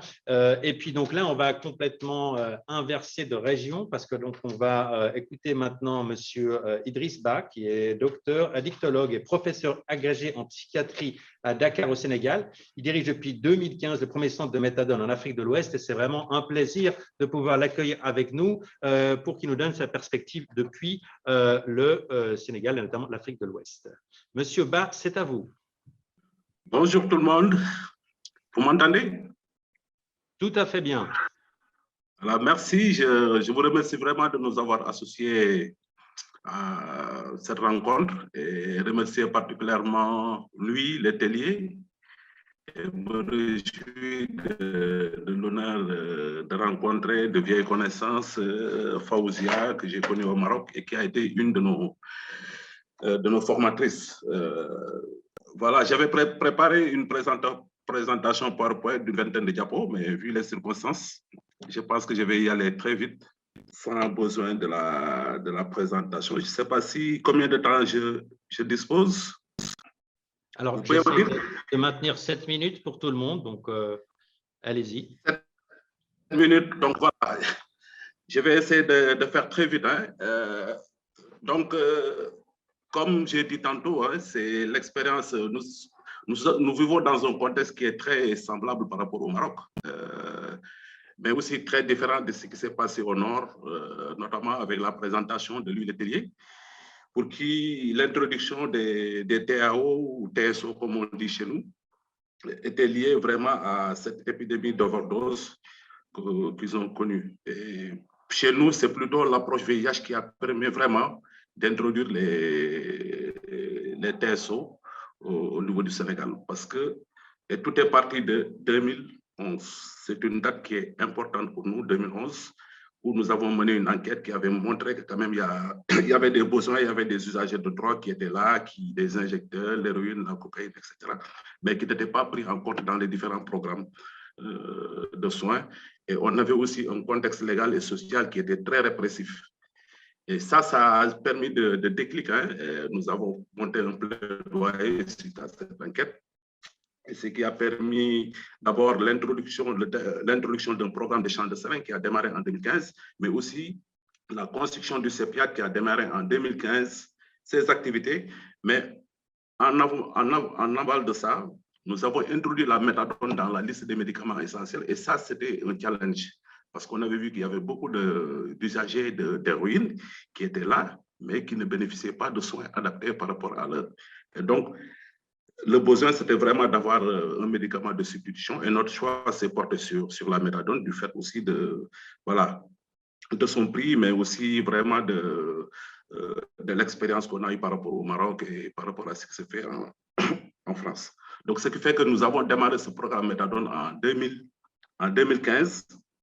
Et le fait de démarrer ça en 2015, ça a vraiment été un grand succès. Et l'objectif du CEPIAT, justement, c'était d'offrir une prise en charge globale aux personnes dépendantes de substances psychoactives dans le respect de leurs droits humains. C'était important qu'on puisse vraiment insister sur ces deux notions, l'approche santé publique, mais aussi l'approche droits humains, avec une équipe qui était aussi très limitée, très restreinte, une vingtaine de personnes qui composaient généralement l'équipe. Le CEPIAT qui fonctionne comme ça, qui est organisé comme ça sur le plan fonctionnel, avec plusieurs activités aussi que nous avons essayé d'illustrer ici à travers ces schémas des soins infirmiers, la division de la méthadone, mais surtout beaucoup d'activités de convivialité, parce qu'on a appris avec ce qu'on a vu en France et au Maroc aussi, que la méthadone ne suffisait pas, il fallait aussi leur proposer des activités occupationnelles.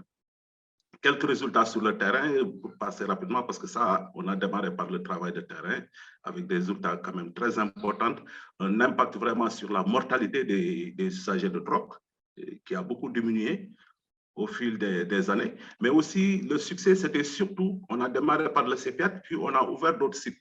Là, nous sommes à 5 sites qui sont dans les régions et qu'on a pu, avec trois programmes méthadone qui sont fonctionnels actuellement au Sénégal.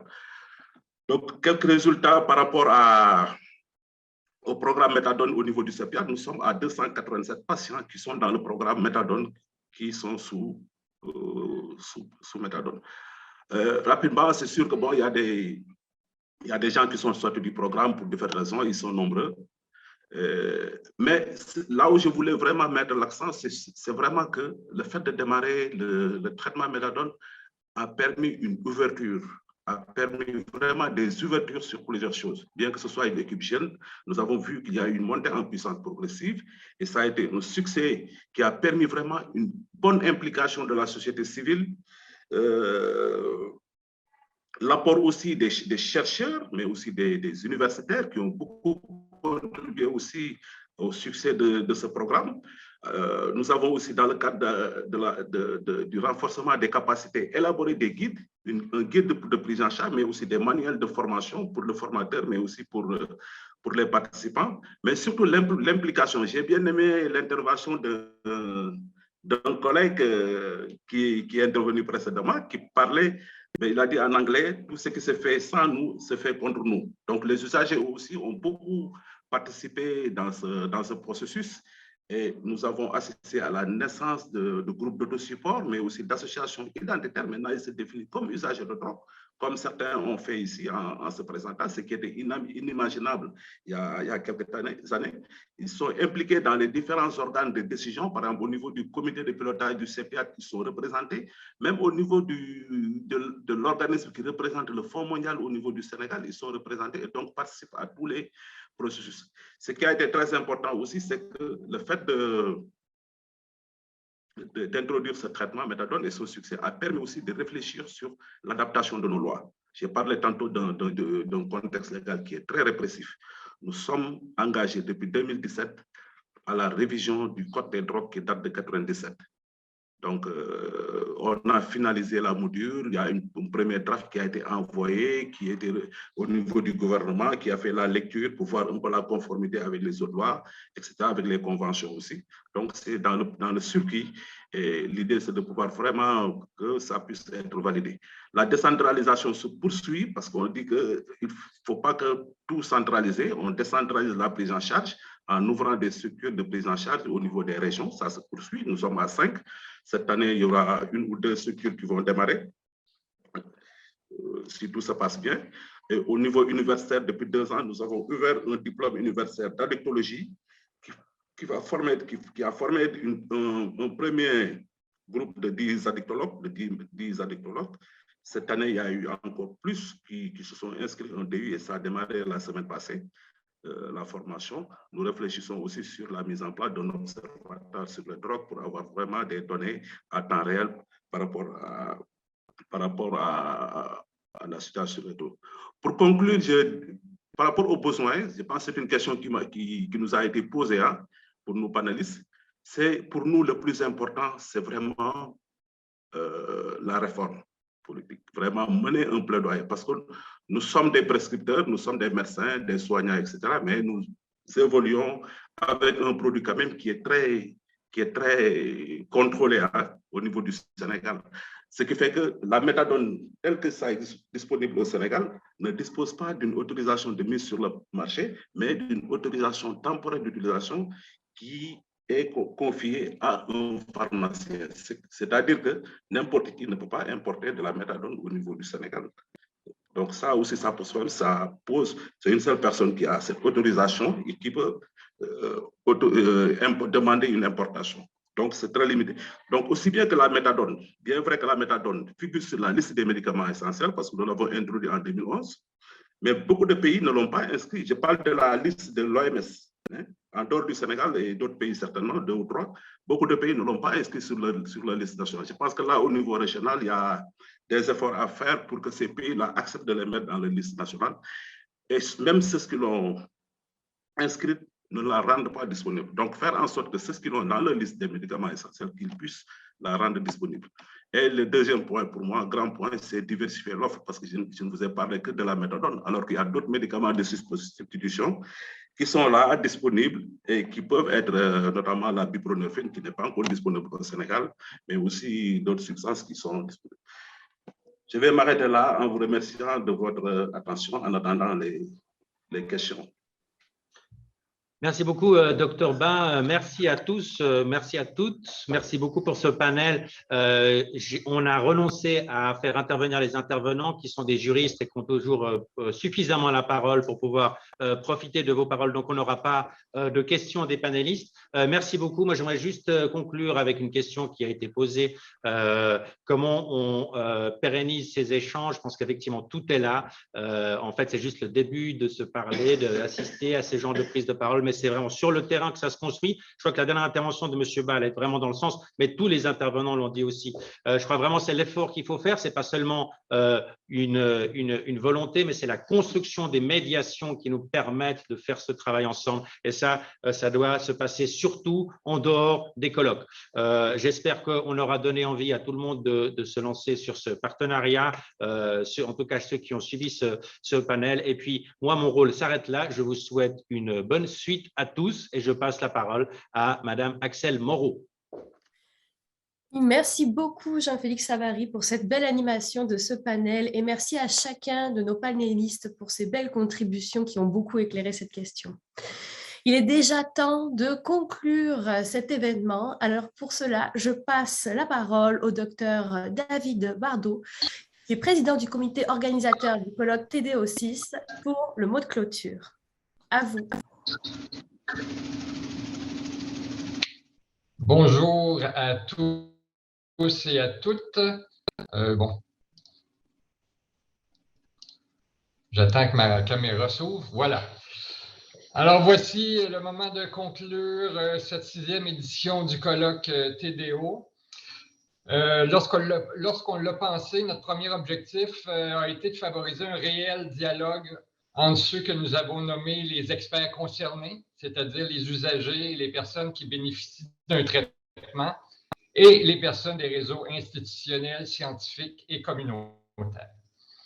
Nous avons eu le souci d'inclure des experts concernés dans tous nos webinaires et d'après les commentaires que nous avons recueillis, ce sont les interventions qui ont été le plus appréciées. Je voudrais remercier tous ceux et celles qui ont partagé leur expérience. Vous êtes la raison d'être de notre travail. Entendre vos témoignages est une source d'inspiration et de motivation. Nous retenons pour les prochaines éditions qu'il faut encore faire plus de place aux personnes qui détiennent ce savoir expérientiel. Nous aurions adoré vous recevoir en personne à Montréal, mais ça n'a pas été possible. C'est dommage, mais cette édition complètement en ligne nous aura permis de constater qu'il était possible d'échanger des savoirs et des expériences à peu de frais, et ce, malgré la distance. Cela nous a aussi permis de rejoindre des gens que nous n'aurions jamais rejoints autrement, et ce, de partout dans le monde. De plus, grâce au virtuel, tous nos webinaires sont archivés et accessibles sur la chaîne YouTube de l'Institut universitaire sur les dépendances. Le TDO6 aura donc une vie après sa fin. Ce colloque s'est déroulé sur un fond de double crise qui a durement touché les personnes utilisatrices de drogue. À tous ceux et celles qui nous écoutent, nous vous saluons et souhaitons souligner l'importance de vous reconnaître comme citoyens à part entière, de vous écouter, de vous supporter et de travailler avec vous à améliorer les services que l'on vous offre et à faire reconnaître vos droits. Nous souhaitons que toute forme de discrimination envers les personnes consommatrices de drogue cesse.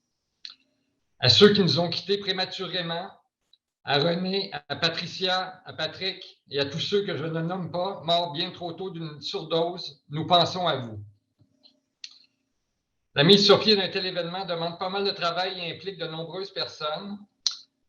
Je veux avant tout remercier tous nos conférenciers pour leur généreuse contribution au débat tout au long de nos 6 webinaires. Je veux également remercier les auteurs des affiches qui se trouvent dans notre salle d'exposition virtuelle, que je vous invite à aller consulter et à écouter les résumés qu'en ont fait les auteurs. Je veux aussi remercier Maud et Charlie de la compagnie Les Murmures de la Méduse pour les magnifiques balados qu'ils ont créés et qui se retrouvent également sur le site du TDO6. Je remercie les membres du comité scientifique du Québec et ceux du comité international Nos discussions ont été stimulantes et inspirantes et grâce à nos échanges, nous avons réussi à construire et à bonifier ce colloque au fur et à mesure. Je veux aussi remercier toute l'équipe technique de l'Institut universitaire sur les dépendances du Québec, Châtel Lamarche et Geneviève Fortin en particulier. Votre expertise nous a permis de rendre possible ces webinaires et d'en assurer leur diffusion. Je remercie le ministère de la Santé et des Services sociaux du Québec qui a financé la réalisation du colloque. Et finalement, tout cela n'aurait jamais été possible sans le travail de Léa Frédéric-Rainville.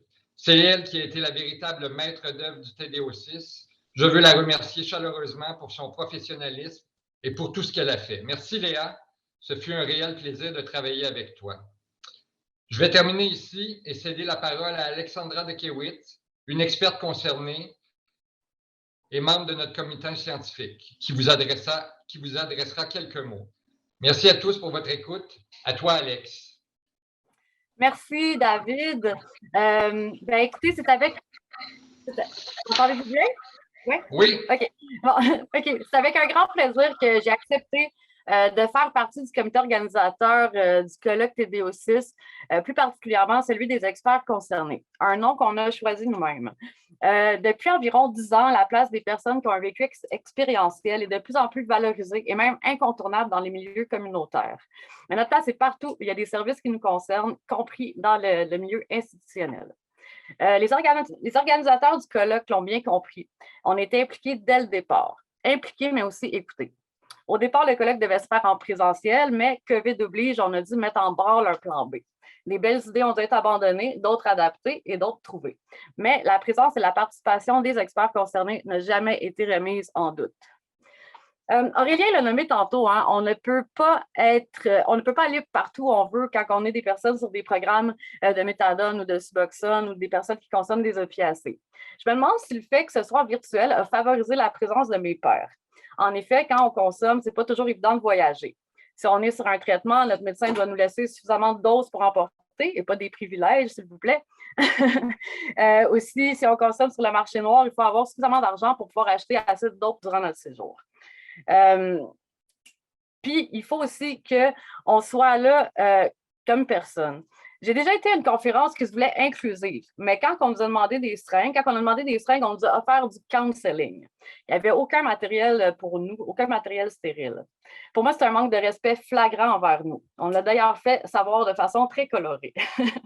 Les conférences que j'ai préférées avaient un beau 9 sur 10 quant aux moyens donnés pour favoriser notre présence et notre inclusion. C'est ce que je souhaite pour les futurs colloques TDO6. Ces mesures incluent, entre autres, donner un honorarium et des compensations financières pour chaque présentation auquel une personne participe, avoir un lieu où consommer de façon sécuritaire du matériel de conso stérile, incluant de l'analoxone, des tests de fentanyl, avoir une reconnaissance, reconnaître notre expertise, puis avoir une personne soit qui vend la drogue la plus safe possible ou qui peut en procurer sans frais. Aussi des personnes disponibles si certaines personnes qui ont cessé de consommer ont des cravings ou des besoins de parler. Un local pour les personnes autochtones pour reconnaître et respecter leurs traditions.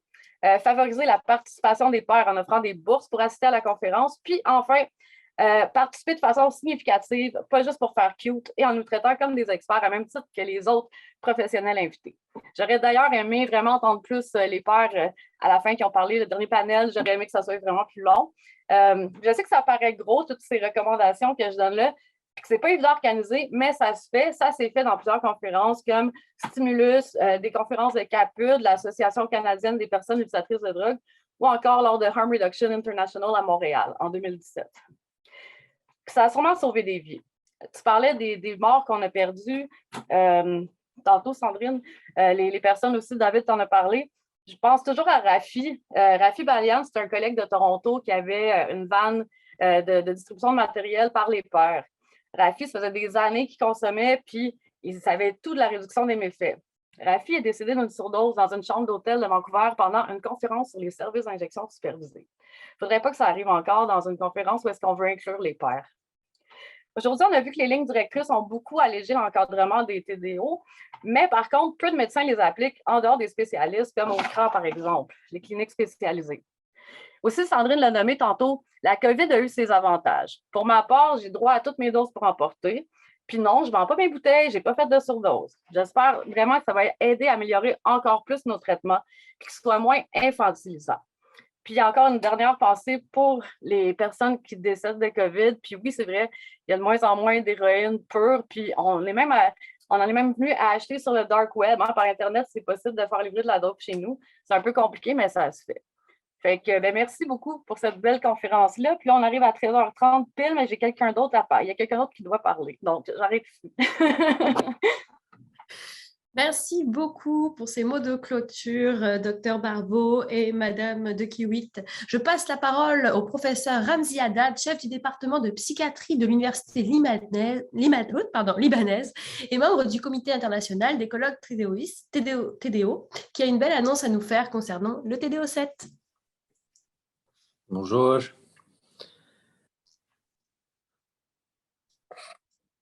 Excusez-moi. Voilà, bonjour. Effectivement, j'ai le très grand plaisir et l'honneur d'annoncer que le prochain TDO, le TDO7, se fera au Liban en 2024 et à l'automne 2024 a priori. Et aussi a priori en présentiel, cette fois en espérant qu'il n'y aura pas de nouvelle pandémie. Donc, je remercie fortement le comité scientifique pour leur confiance et pour donner la possibilité à un pays du Sud d'organiser le TDO pour la seconde fois après le Maroc depuis quelques années au TDO 5.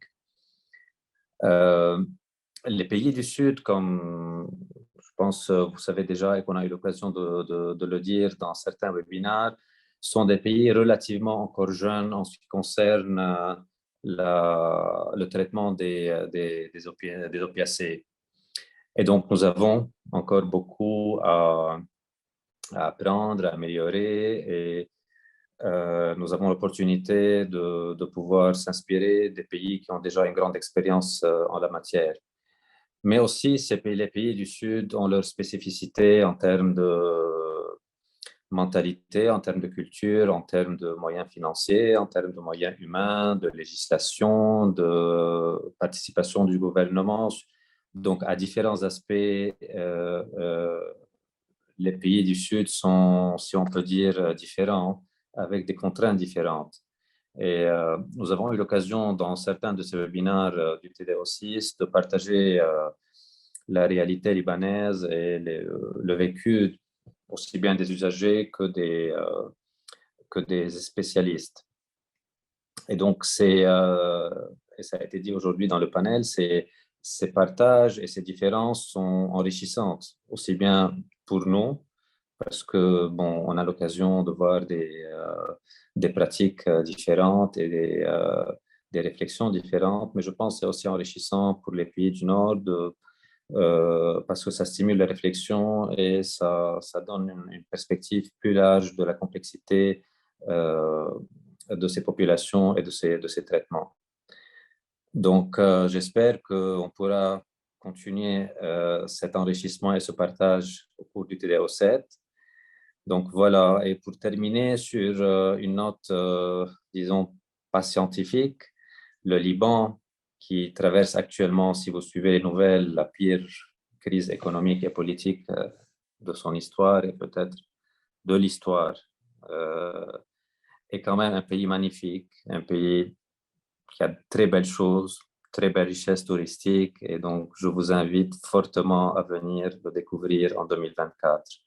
Donc merci encore une fois, et j'espère vous voir tous au Liban en face en 2024. Merci. Merci beaucoup, professeur Haddad. Alors, pour terminer, je vous invite, chers spectateurs, à répondre au sondage d'évaluation qui va vous être envoyé par courriel dès demain et qui est déjà disponible dans le chat. Pensez également à vous rendre sur le site tdo6.ca pour écouter nos beaux balados figures de la dépendance, ainsi que pour visiter la salle virtuelle des affiches scientifiques. Et enfin, restez à l'affût pour avoir les nouvelles concernant ce futur TDO7 qui aura lieu en 2024 au Liban en vous inscrivant sur la liste de diffusion et être ainsi les premiers avertis. Je vous souhaite une excellente fin de journée ou soirée en fonction de où vous vous trouvez et merci beaucoup d'avoir participé à ce TDO6. Au revoir.